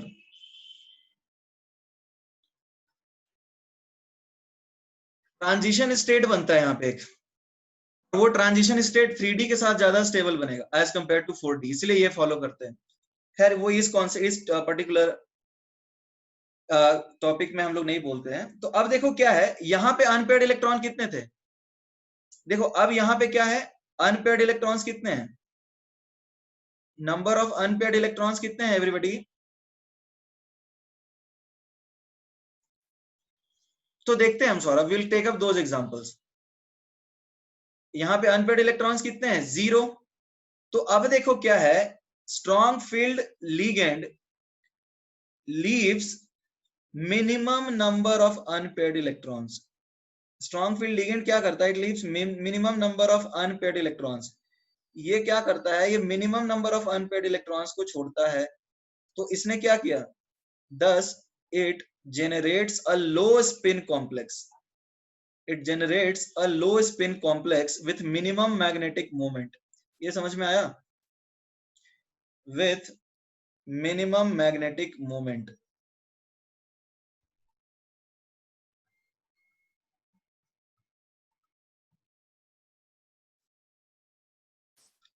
Okay, is that clear. इसको लो स्पिन कॉम्प्लेक्स क्यों बोले, क्योंकि इसने मैग्नेटिक मोमेंट मिनिमाइज कर दिया। यहाँ पे देखो एकदम खत्म ही कर दिया मैग्नेटिक मोमेंट। तो अब स्ट्रॉन्ग फील्ड लिगेंड क्या करता है, इसके इलेक्ट्रॉन पेयर कर दिया, तो ये लो स्पिन बना ना। अच्छा, this example is clear, we will take up multiple example, so don't worry about it. हम लोग बहुत सारे एग्जांपल लेने वाले हैं, this is just a beginning. ये लिख लिया सबने, ठीक है। इसका मैग्नेटिक मोमेंट क्या है, इसका मैग्नेटिक मोमेंट है 0, ठीक है। अब एक और एग्जांपल लेते हैं, ठीक है। एग्जांपल हमने ले लिया क्या, COF6, लेट्स से इसको ले लेते हैं हम K3COF6। तो यहाँ पे कोबाल्ट का ऑक्सीडेशन स्टेट क्या है, कोबाल्ट का ऑक्सीडेशन स्टेट यहाँ पे क्या है, हाँ SFL इलेक्ट्रॉन खुद ही देगा ना। F लिगेंड है, बहुत कमजोर लिगेंड है, it is a very poor ligand. You can also take COCl6। अचल सारे एम्प्टी ऑर्बिटल्स को फिल नहीं करते हैं, हम उतने ही एम्प्टी ऑर्बिटल्स फिल करते हैं जिसमें स्टेबल कॉन्फ़िगरेशन आ जाए, जैसे क्या 4 6 sp3d बन जाए। अरे देखो दो कॉन्सेप्ट होता है, एक तो EAN36 होना चाहिए, दूसरा क्या है, सिमेट्रिकल अरेंजमेंट होना चाहिए। मेटल के इलेक्ट्रॉन्स की क्यों दिखा, अरे मेटल्स के इलेक्ट्रॉन थोड़ी, यहाँ पे लिगेंड ने इलेक्ट्रॉन दिए ना इन जगहों पे। क्रॉस मैंने दिखाया है वो इलेक्ट्रॉन किसके हैं, अरे जो क्रॉस में इलेक्ट्रॉन्स दिखाया है वो लिगेंड से इलेक्ट्रॉन दे रहा है ना। और ये 6 ऑर्बिटल यूज हो रहे हैं जो हाइब्रिड है, तो ये 3D आ गया, इसलिए D2sp3 आया। ये क्रॉस वाले भी तो इलेक्ट्रॉन ही है ना, लिगेंड इलेक्ट्रॉन दे रहा है इसको। अब बात है लिगेंड कहाँ दे, यहाँ दे या यहाँ दे, तो यहाँ ज्यादा स्टेबलाइज कर सकता है, ये तगड़ा लिगेंड है, ठीक है।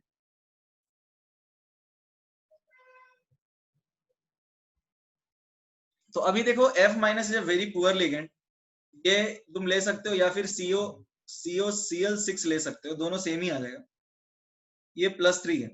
तो अब कोबाल्ट का ऑक्सीडेशन स्टेट जो आएगा CO+3 का, पुराना वही केस है, ये आएगा Ar3d6। यहां तक किसी को कोई डाउट है,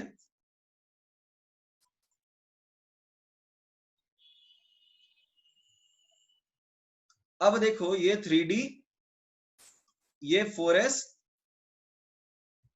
और ये क्या हो गया 4p,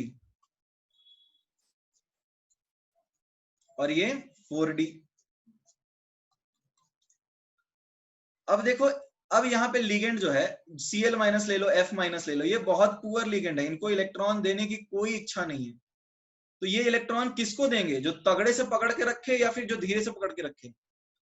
अरे 3D तो जकड़ लेगा ना इलेक्ट्रॉन को, 3D का पोलराइजिंग पावर ज्यादा है। तो स्ट्रॉन्ग फील्ड लिगेंड किसको देगा बताओ, स्ट्रॉन्ग फील्ड लिगेंड किसको इलेक्ट्रॉन देगा, जो अच्छे से इलेक्ट्रॉन को संभाल सके। और वीक फील्ड लिगेंड किसको इलेक्ट्रॉन देगा, जो इलेक्ट्रॉन को अच्छे से संभाल नहीं सके। समझ में आ रहा है, वही कॉन्सेप्ट है जो तुमने कहां पढ़ा है, बेंड्स रूल में पढ़ा है, ठीक है। कि जहां पे इलेक्ट्रॉन नेगेटिव एलिमेंट आता है वहां बॉन्ड लंबा हो जाता है, पी कैरेक्टर बढ़ जाता है।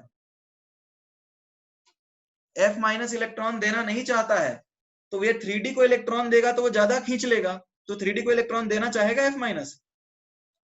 अरे तुमने केमिकल बॉन्डिंग में यही पढ़ा है ना, कि जो इलेक्ट्रॉन देना चाहता है वहां s कैरेक्टर बढ़ जाता है, वो उसको इलेक्ट्रॉन देता है जो सबसे ज्यादा खींच ले। यही कॉन्सेप्ट है। जैसे मेटल हाइड्रोजन इलेक्ट्रॉन देगा, वहां s कैरेक्टर बढ़ जाता है, वहां पे इलेक्ट्रॉन ज्यादा देता है जहां सबसे ज्यादा खींचे। और इलेक्ट्रॉन यदि फ्लोरीन दे रहा है या बॉन्ड बना रहा है तो वो उसको इलेक्ट्रॉन देगा जो सबसे कम खींचे। तो F बॉन्ड बनाता है D के साथ और हाइड्रोजन बॉन्ड बनाता है S के साथ। ठीक है, तो वही कॉन्सेप्ट है। तो F माइनस किसको इलेक्ट्रॉन देना चाहेगा, 3D को या 4D को? एवरीबडी किसको इलेक्ट्रॉन देना चाहेगा जो इलेक्ट्रॉन उतने आसानी से ना ले पाए? समझ में आ रहा है नहीं आ रहा है? देखो ऑब्वियसली तुम्हें केमिकल बॉन्डिंग वाले कॉन्सेप्ट्स तो दिमाग में रहने चाहिए, बिकॉज रिलेशन तो वहीं से है। अब यदि वो नहीं है तो मतलब I won't be able to help you much, because I am assuming कि you will know chemical bonding.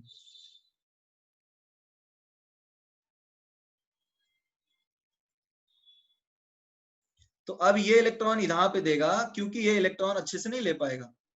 तो फ्लोरीन इलेक्ट्रॉन देना नहीं चाहता है तो देगा भी उसको जो कि लेना नहीं चाहता है। ठीक है, तो ये यहां इलेक्ट्रॉन देगा, बस यही कॉन्सेप्ट है।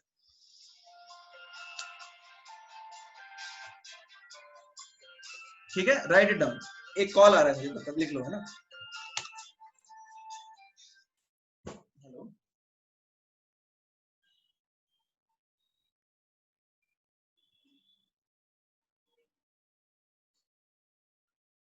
या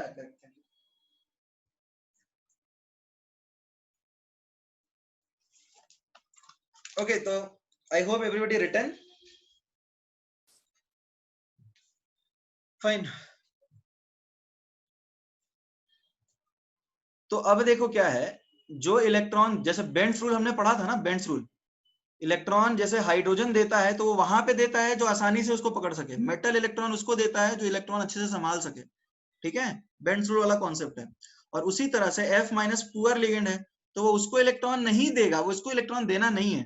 तो ऑब्वियसली वो देगा भी तो उसको देगा जो अच्छे से नहीं ले सकता है, इलेक्ट्रॉन को पोलराइज नहीं कर सकता। ठीक है, वही बेंड्स रूल वाला एक जैसा ही कॉन्सेप्ट है, नया कुछ भी नहीं है। तो अब बताओ इसका हाइब्रिडाइजेशन क्या हुआ एवरीबॉडी, इसका हाइब्रिडाइजेशन क्या है?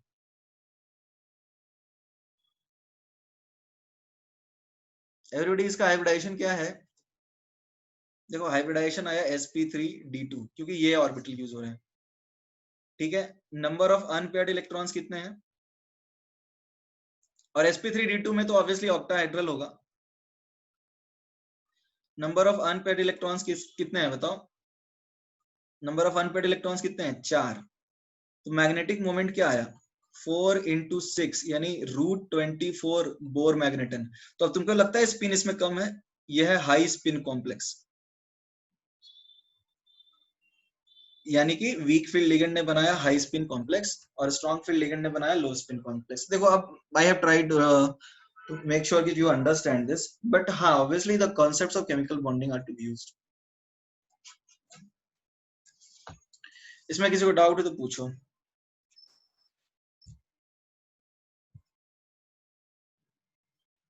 तो राइट इट डाउन।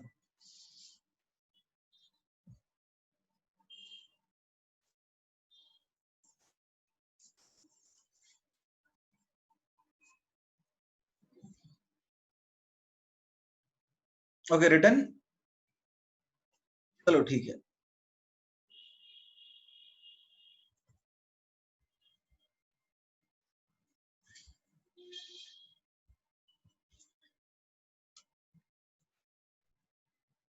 देखो अब तुम्हारे पास है K2NiCN4।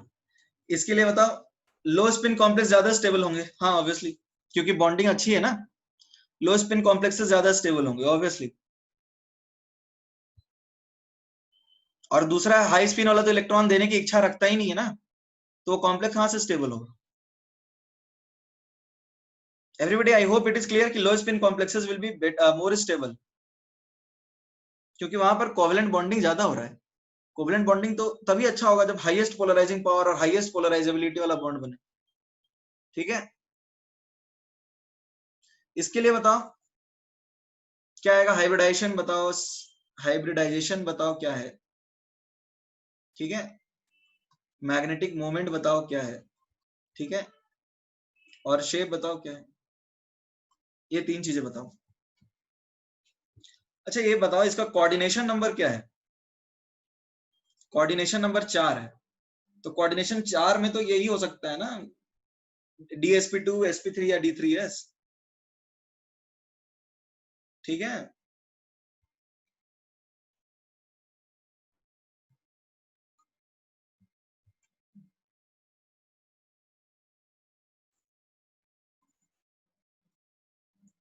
अब देखो 3D8 कॉन्फ़िगरेशन है, हाँ DSP2 होगा नमन, गुड।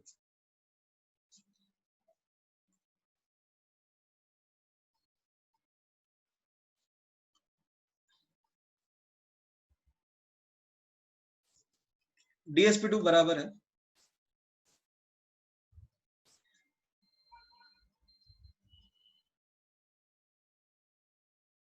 ठीक है। ये हो गया 3D8। तो अब देखो Cn माइनस तो स्ट्रॉन्ग फील्ड लिगेंड है, Cn minus strong field ligand है, तो अब या तो वो 4D को एक इलेक्ट्रॉन दे दे या 3D को दे, तो अब वो स्ट्रॉन्ग फील्ड लिगेंड तो किसको देगा, उसको देगा ना जिसका पोलराइजिंग पावर ज्यादा है। Is that clear? SFL किसको इलेक्ट्रॉन देगा, SFL उसको इलेक्ट्रॉन देगा जो अच्छे से इलेक्ट्रॉन खींच सके। अरे समझ में आ रहा है? तो अब ये क्या करता है, स्टेबिलिटी बढ़ाने के लिए, स्टेबिलिटी को बढ़ाने के लिए 1 2 3 हाँ अंदर भेज देता है इसको, पेयर करवा दिया और एक ऑर्बिटल खाली कर दिया, एक ऑर्बिटल खाली कर दिया, राइट। अब लिगेंड इसमें इलेक्ट्रॉन देगा, लिगेंड ने इलेक्ट्रॉन इसमें दे दिया, ठीक है एवरीबॉडी। तो हाइब्रिडाइजेशन क्या हो गया, DSP2, शेप क्या हो गया, square planar. Everybody is that clear? Magnetic moment zero, magnetic moment zero, low spin complex है ना ये।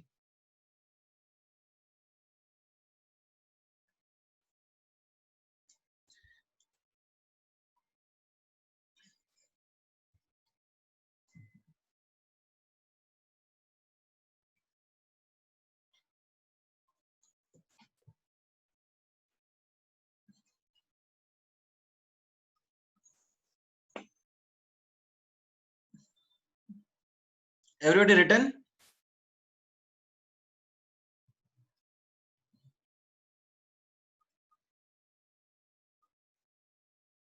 Okay, write down then. लो स्पिन फिर से, लो स्पिन मतलब इलेक्ट्रॉन पेयर हो गया ना, इस पे अनपेयर्ड इलेक्ट्रॉन है ही नहीं, तो मैग्नेटिक मोमेंट जीरो हो गया। ठीक है प्रथमेश, चलो एक और क्वेश्चन देता हूं मैं, देखो आसान है, ऐसा कुछ नहीं है, केमिकल बॉन्डिंग जैसा ही है। बॉन्डिंग में तो बॉन्डिंग वाले ही कॉन्सेप्ट यूज होंगे ना, कुछ नया थोड़ी हुआ यूज इसमें। K2NiCl4, ये इसमें बता दो क्या है, वही चीज बताना है। शेप बताओ क्या है, ठीक है। हाइब्रिडाइजेशन बताओ क्या है, मैग्नेटिक मोमेंट बताओ क्या है, ये 3 चीज बताओ। सौरभ हो ही नहीं सकता, sp3d2 कोऑर्डिनेशन नंबर 4 है, sp3 होगा, ठीक है।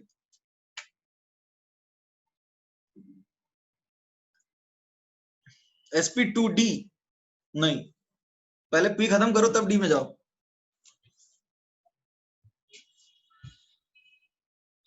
देखो यहाँ पे भी Ni का ऑक्सीडेशन स्टेट क्या है, +2 है ना, तो ये क्या आएगा, 3d8 आएगा। 3d8, तो यहाँ पर तो इसको इलेक्ट्रॉन देने की कोई दिक्कत है नहीं, Cl- तो बहुत बेकार लिगेंड है, वो तो चाहता है कि उसका इलेक्ट्रॉन उसी के पास रहे, राइट। वो तो इलेक्ट्रोनेगेटिव एटम है, उसकी देने की इलेक्ट्रॉन की कोई इच्छा है ही नहीं। तो अब वो इलेक्ट्रॉन कहाँ देगा बताओ, 4s में, 4p में देगा, ऑब्वियसली ना। वो तो इलेक्ट्रॉन इधर नहीं देना चाहेगा, क्योंकि ये तो अच्छे से रख लेगा ना इलेक्ट्रॉन को, तो वो इलेक्ट्रॉन इधर देगा, Cl- इलेक्ट्रॉन इधर देगा। क्यों? क्योंकि उसको इलेक्ट्रॉन देने की इच्छा नहीं है, Cl- जो है वो इलेक्ट्रॉन देना नहीं चाहेगा, तो अब ये इलेक्ट्रॉन इस जगह पे देगा, लिगेंड। अब देखो मैग्नेटिक मोमेंट कितना आया, वीक फील्ड लिगेंड है, वीक फील्ड, लो फील्ड लिगेंड कुछ नहीं होता। ये आएगा 2 × 3, तो ये √6 बोर मैग्नेटन आएगा, नहीं n × n + 2 होता है, सॉरी √8। हाइब्रिडाइजेशन क्या है? sp3 and tetrahedral.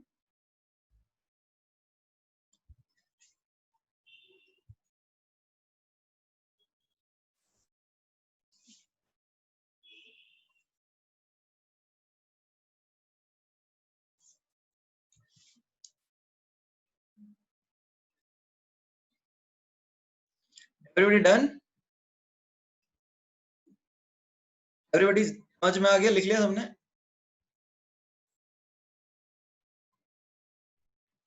क्या पूछ रहा है भाई?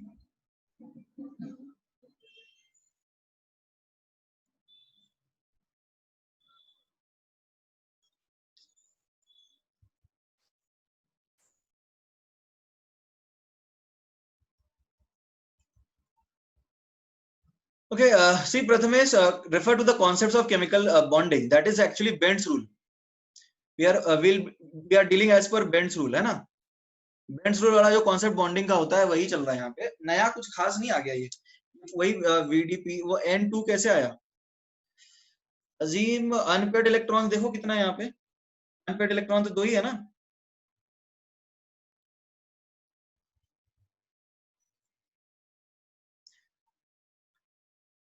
ठीक है, अरे जितने लोगों को कंफ्यूजन है यार, देखो तुम समझने की कोशिश करो। बेंड्स रूल ही लग रहा है यहाँ पे। बेंड्स रूल क्या होता है? जैसे ये एक बॉन्ड है, let's say this is a bond PCl3F2, तो फ्लोरीन यहाँ पे ये sp2 होता है और यहाँ पे PD होता है, तो इलेक्ट्रॉन खींचना यहाँ से आसान है ना, तो फ्लोरीन यहाँ पे आ जाता है। तो फ्लोरीन वहां जाता है जहां से इलेक्ट्रॉन खींचना आसान है, यानी जो इलेक्ट्रोनेगेटिव एलिमेंट ज्यादा है वो उस पार्ट में जाता है जहां p कैरेक्टर ज्यादा है, जहां d कैरेक्टर ज्यादा है, या फिर जहां से इलेक्ट्रॉन खींचना आसान है। तो उसी तरह से तुम्हारे पास एक SFL है, तो उसको वहां जाएगा ना जहां से इलेक्ट्रॉन खींचना मुश्किल हो, तो वो 4d प्रीफर करेगा। सॉरी, SFL जहां से SFL मतलब इलेक्ट्रॉन देना चाहता है, यह है इलेक्ट्रॉन डोनर, तो वो 3d को डोनेट करेगा बिकॉज वहां वो ज्यादा स्टेबलाइज होगा।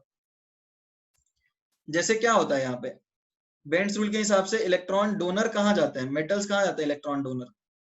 उनका होता है sp फिर d, और इलेक्ट्रॉन विथड्रॉ करने वाले जो इलेक्ट्रॉन विथड्रॉइंग ग्रुप्स हैं, वो ऐसा जाता है ना DPS, तो यही कॉन्सेप्ट यहाँ पे भी है। तो इलेक्ट्रॉन डोनेट करना वहां जाएगा, बिकॉज इसका रीजन क्या है? बिकॉज ये है पोलराइजिंग पावर, ये है polarizing power. Polarizing power S की ज्यादा होती है, और ये खींच रहे हैं तो कहां से खींचेंगे? पोलराइजेबिलिटी, जहां से खींचना आसान हो। तो ये इलेक्ट्रॉन डोनेटिंग टेंडेंसी है, तो इलेक्ट्रॉन डोनेट कहां करेगा? जहां पोलराइजिंग पावर ज्यादा है। तो इलेक्ट्रॉन बोल सकते हैं कि poor donor, poor electron donor, यानी SFL नहीं WFL, तो वो किसको देगा? वो 4d को देगा, जहां पे पोलराइजेबिलिटी कम। यही कॉन्सेप्ट है, मैंने फिर बता भी दिया, आप देखो। ठीक है, ये बेंड्स रूल होता है, वैसे ही रिलेटेड है ये।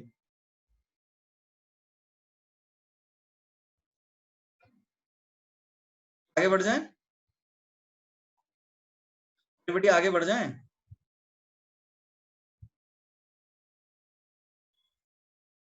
ओके, क्वेश्चन है, which of the following metal ions will form low spin complex regardless of nature of ligand? मतलब चाहे SFL आए या WFL आए, इनको कोई फर्क नहीं पड़ता, वो हमेशा लो स्पिन ही बनाएंगे। Zn2 plus CO3 plus Cr3 plus Fe2 plus. बताइए क्या आएगा आंसर?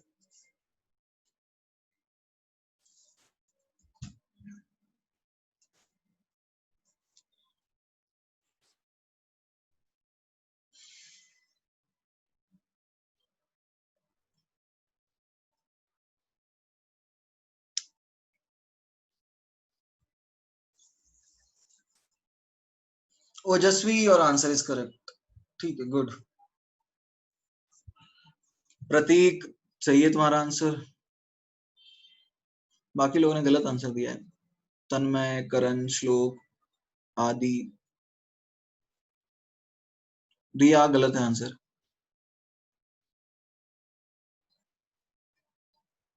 हाँ, यशराज आंसर सही है। फाइन, चलो देखो, correct answer is A. The correct answer is A. A सही आंसर है। कैसे? देखो, Zn2+ की बात करें ना, तो ये होता है आर्गन 3d10। अब इसके इलेक्ट्रॉन पहले से ही सारे भरे हुए हैं, अब इसको पेयर कराने का कोई जगह है ही नहीं।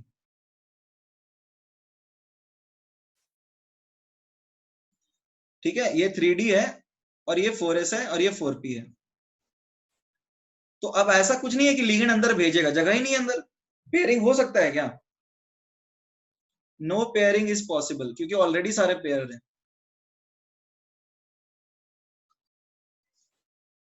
Everybody, is that clear? यहाँ पे पेयरिंग पॉसिबल है क्या? एवरीबॉडी, यहाँ पेयरिंग पॉसिबल है? अरे हाँ या ना बोलो। तो स्ट्रॉन्ग फील्ड लिगेंड भी यही इलेक्ट्रॉन देगा और वीक फील्ड लिगेंड भी यही इलेक्ट्रॉन देगा। मतलब 4s और 4p में ही स्ट्रॉन्ग फील्ड भी देगा अपना इलेक्ट्रॉन और वीक फील्ड भी देगा अपना इलेक्ट्रॉन। तो इसमें तो फर्क पड़ता ही नहीं है। Everybody, is that clear? क्योंकि अब 3D में तो कुछ है ही नहीं ना, अब तो जो भी आएगा वो यहीं पे देगा। तो यहाँ पे फर्क ही नहीं पड़ता है कि स्ट्रॉन्ग फील्ड लिगेंड लो या week field ligand low.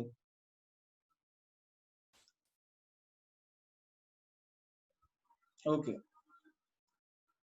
Is that clear? बाकी में देखो, सी, बाकी यदि तुम CO3+ की बात करो तो CO3+ क्या होता है बताओ? CO3+ तो D6 होता है, 3D6। तो यहाँ पे तो पेयरिंग हो सकता है ना, इनको इधर भेज सकते हैं, यहाँ पे पेयरिंग हो सकता है। Pairing is possible. तो अब देखो कहां कहां पेयरिंग हो सकता है। पेयरिंग हो सकता है D6 में, बिल्कुल हो सकता है पेयरिंग।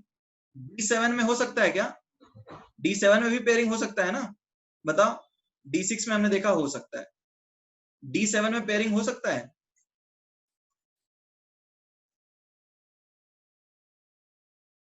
एवरीबॉडी, D7 में पेयरिंग हो सकता है। D7 में हो सकता है, स्क्वायर प्लेनर बनाने के लिए हो सकता है, स्क्वायर प्लेनर बनाने के लिए हो सकता है। और D6 में पेयरिंग किसके लिए होगा वो देखेंगे, depending on the nature of ligand. Okay, D8 में हो सकता है क्या?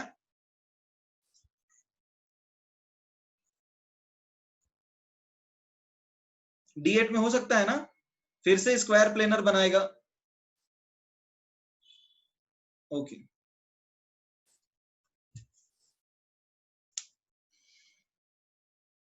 ओके, ये बताओ D5 में पेयरिंग हो सकता है? D5 में पेयरिंग हो सकता है क्या? एवरीबॉडी, D5 में पेयरिंग हो सकता है? पेयरिंग देखना है, पेयरिंग कहां कहां हो रहा है। D5 में पेयरिंग हो सकता है, बिल्कुल हो सकता है। देखो, 1 2 3 4 5, इसको इधर भेज देगा तो पेयर होके ये क्या बन जाएगा, कुछ इस तरह का बन जाएगा। 2 ऑर्बिटल खाली हो जाएगा ना। ओके, D4 में पेयरिंग हो सकता है क्या?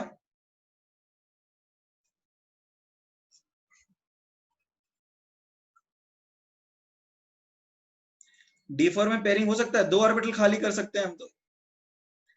अच्छा, तुम्हें ये पता है ना कि 2 से ज्यादा ऑर्बिटल खाली करने की जरूरत नहीं है। एवरीबॉडी, तुम्हें ये बात पता है ना, क्योंकि D2sp3 दो ही ऑर्बिटल, दो ही एक्सियल की जरूरत पड़ती है, तो 2 से ज्यादा खाली करने की जरूरत है ही नहीं।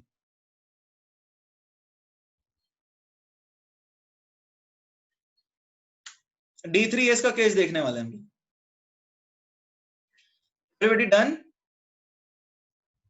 इस तरह से हम पेयरिंग के केसेस देख लेते हैं। Okay,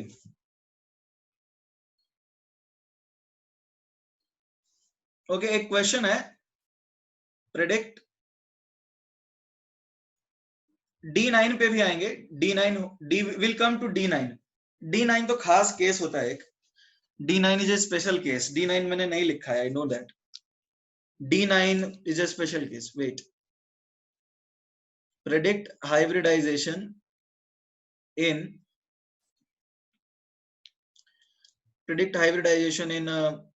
KMNO4। हाइब्रिडाइजेशन KMNO4 में प्रेडिक्ट करना है, या फिर तुम एक्सेल लिख सकते हो K2Cr2O7, ठीक है, H2CrO4 एक्सेट्रा।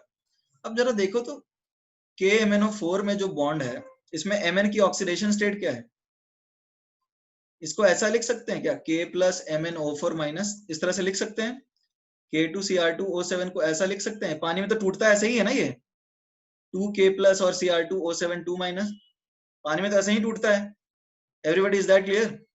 उसी तरह से H2CrO4 जो है, पानी में ये भी ऐसे ही टूटते हैं, 2H प्लस और CrO4 2 minus. Everybody, I hope you are clear on this, right? अब जरा हम समझने की कोशिश करें, तो अब जरा बात कर लेते हैं MnO4 माइनस की। इसका जरा ऑक्सीडेशन स्टेट देखो क्या आता है। ये आएगा 4s2 3d5। यहाँ पे इसका ऑक्सीडेशन स्टेट 7 है, +7। तो जरा बनाते हैं हम, +7 में क्या होगा, ये आएगा +7 में क्या आएगा, ये आएगा 4s0 3d0, कुछ नहीं है। अब आएगा 4s0 3d0। इतना ही नहीं, ये सब एक्चुअली में D0 कॉन्फ़िगरेशन है। जितने अभी एग्जांपल लिखे हैं ना, सारे D0 कॉन्फ़िगरेशन है। Everybody is that clear? जितने एग्जांपल लिखे हैं, सब के सब कैसे कॉन्फ़िगरेशन है? D0 कॉन्फ़िगरेशंस है। Everybody is that clear? Everybody is that clear? सारे के सारे कॉन्फ़िगरेशंस कैसे हैं? D0 कॉन्फ़िगरेशंस है, राइट?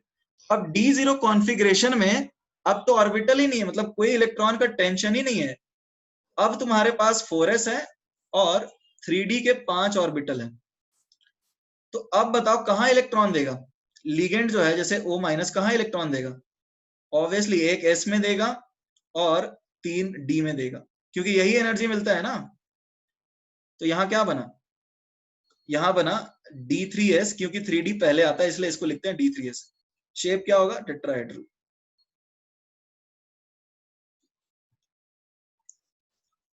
ठीक है, हाईएस्ट ऑक्सीडेशन स्टेट में ऑब्वियसली है। एवरीबॉडी समझ में आया D3s कैसे आया? अब तो है ही नहीं ना, अब इलेक्ट्रॉन कहां देगा? एस और डी में ही देगा, क्योंकि यही लोएस्ट एनर्जी वाले आते हैं। एक एस में भर देगा और 3 डी में दे देगा। ओके, देखो क्या है, Mn+7 ऑक्सीडेशन स्टेट में। पहले 4s में क्यों दिए? क्योंकि एनर्जी कम है ना इसकी। 4s में पहले भरते हैं, ऑब्बो प्रिंसिपल याद नहीं है क्या? उसके हिसाब से पहले 4s में जाएगा। कैल्शियम का कॉन्फ़िगरेशन लिखो ना, क्या होता है? 1s2 2s2 2p6 3s2 3p6 4s2। पहले तो 4s में ही भरते हैं ना, 3d में थोड़ी भरते हैं पहले। D4s पॉसिबल नहीं है सूजल, बिकॉज तुम्हें बताया था ना ज्योमेट्री कैसा होगा, नॉन एक्सियल और एक्सियल से खिचड़ी बन जाएगा, हो ही नहीं सकता।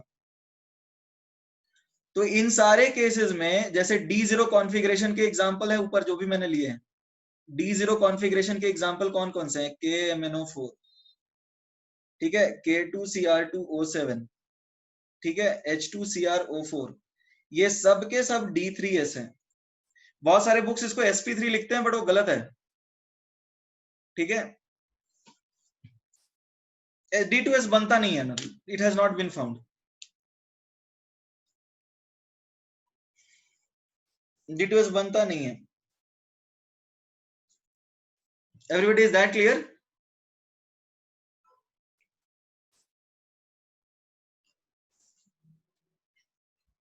मैग्नेटिक मोमेंट क्या आएगा? 0।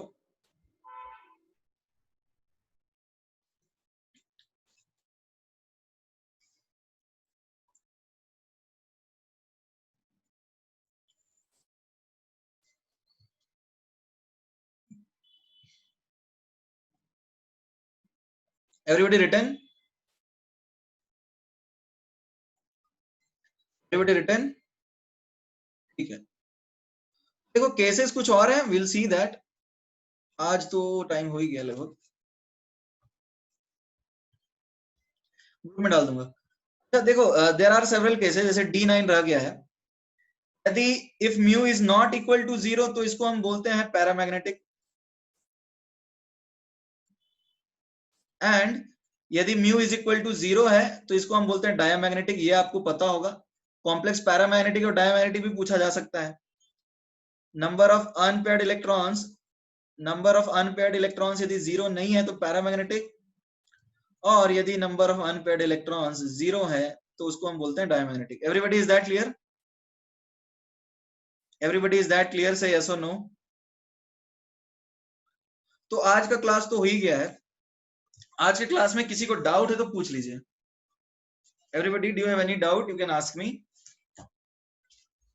होमवर्क मैं ग्रुप में अपडेट कर दूंगा, होमवर्क का टेंशन मत लो। I will update the homework in the group, so don't worry about it, don't worry about it. But see, जिनके डाउट्स नहीं है वो जा सकते हैं। बट हाँ देखो, एक बेसिक चीज है, तुम्हें केमिकल बॉन्डिंग आना चाहिए। मतलब वो यदि नहीं पढ़े हो, कोई कंसेप्ट में फंसते हो, तुमको ऐसा लगता है ये चीज मुझे नहीं चमक रही है, जैसे बेसिक टर्म्स में गायब हो जाते हो, जैसे पोलराइजेबिलिटी क्या है, तुमको लगता है ये क्या है, तो चमक ही नहीं रहा है, तो वैसा नहीं होना चाहिए। तुम केमिकल बॉन्डिंग एक बेसिक रिवाइज कर लो, क्योंकि डाउट्स बच्चे इस तरह के बहुत सारे पूछते हैं। sp3d2 विथ SFL का एक एग्जांपल दूं, हो सकता है? देखो sp3d2 SFL ये हो सकता है ना, जैसे D10 ले लो, देखो ये हो जाएगा। हाँ, जिनको डाउट नहीं है वो जा सकते हैं। जेडीली पढ़ सकते हो यदि तुम्हारे पास है तो, सुदर्शन गुहा करके उसकी एक आती है इंडियन एडिशन, उसमें पढ़ सकते हो। तो यहाँ पे Zn+2 है ना, तो अब देखो इसका कॉन्फ़िगरेशन क्या है, आर्गन 3d10, तो अब ये SFL होने के बावजूद भी sp3d2 ही होगा।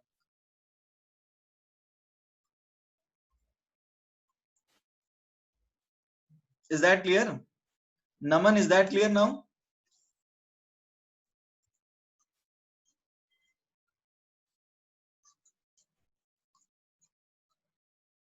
तो यहाँ पर NH3 जो अपने इलेक्ट्रॉन इधर देगा,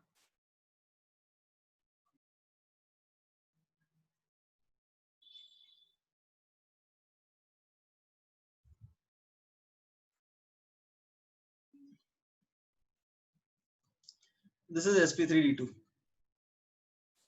और किसी को कोई डाउट है?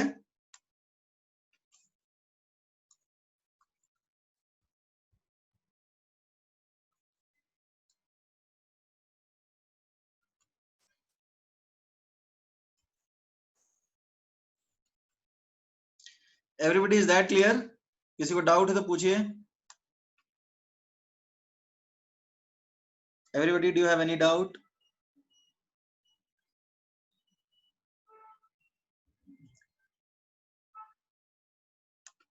एवरीबॉडी डाउट है?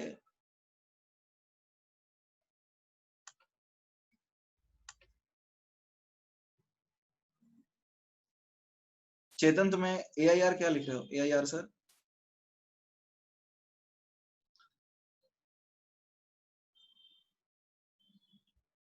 Okay everybody clear?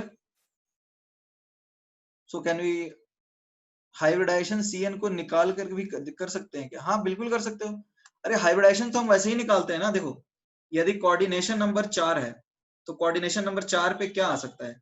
D3S आ सकता है, sp3 आ सकता है, या dsp2 आ सकता है। ज्यादातर 4 और 6 ही मिलेंगे तुम्हें। 6 आएगा तो तुम्हें क्या मिलेगा? D2sp3 या फिर sp3d2। Is that clear? Coordination number 5 पे क्या मिल सकता है? dsp3 या फिर sp3d2, sp3d। तो ये तो वैसे ही करता है ना, कोऑर्डिनेशन नंबर से ही निकालते हैं हाइब्रिडाइजेशन। हाँ, बट हमें फिर भी देखना पड़ता है कि स्ट्रॉन्ग फील्ड बनेगा, लो फील्ड बनेगा, जैसे 4 में कौन सा बनेगा, 5 में कौन सा बनेगा, 6 में कौन सा बनेगा, तो हमें वो तो देखना पड़ता है। ठीक है एवरीबॉडी? और किसी को कोई डाउट नहीं है? Fine fine, will meet in the next class. Homework मैं ग्रुप में अपडेट कर दूंगा, ठीक है? I will update the homework in the group. Okay, good bye.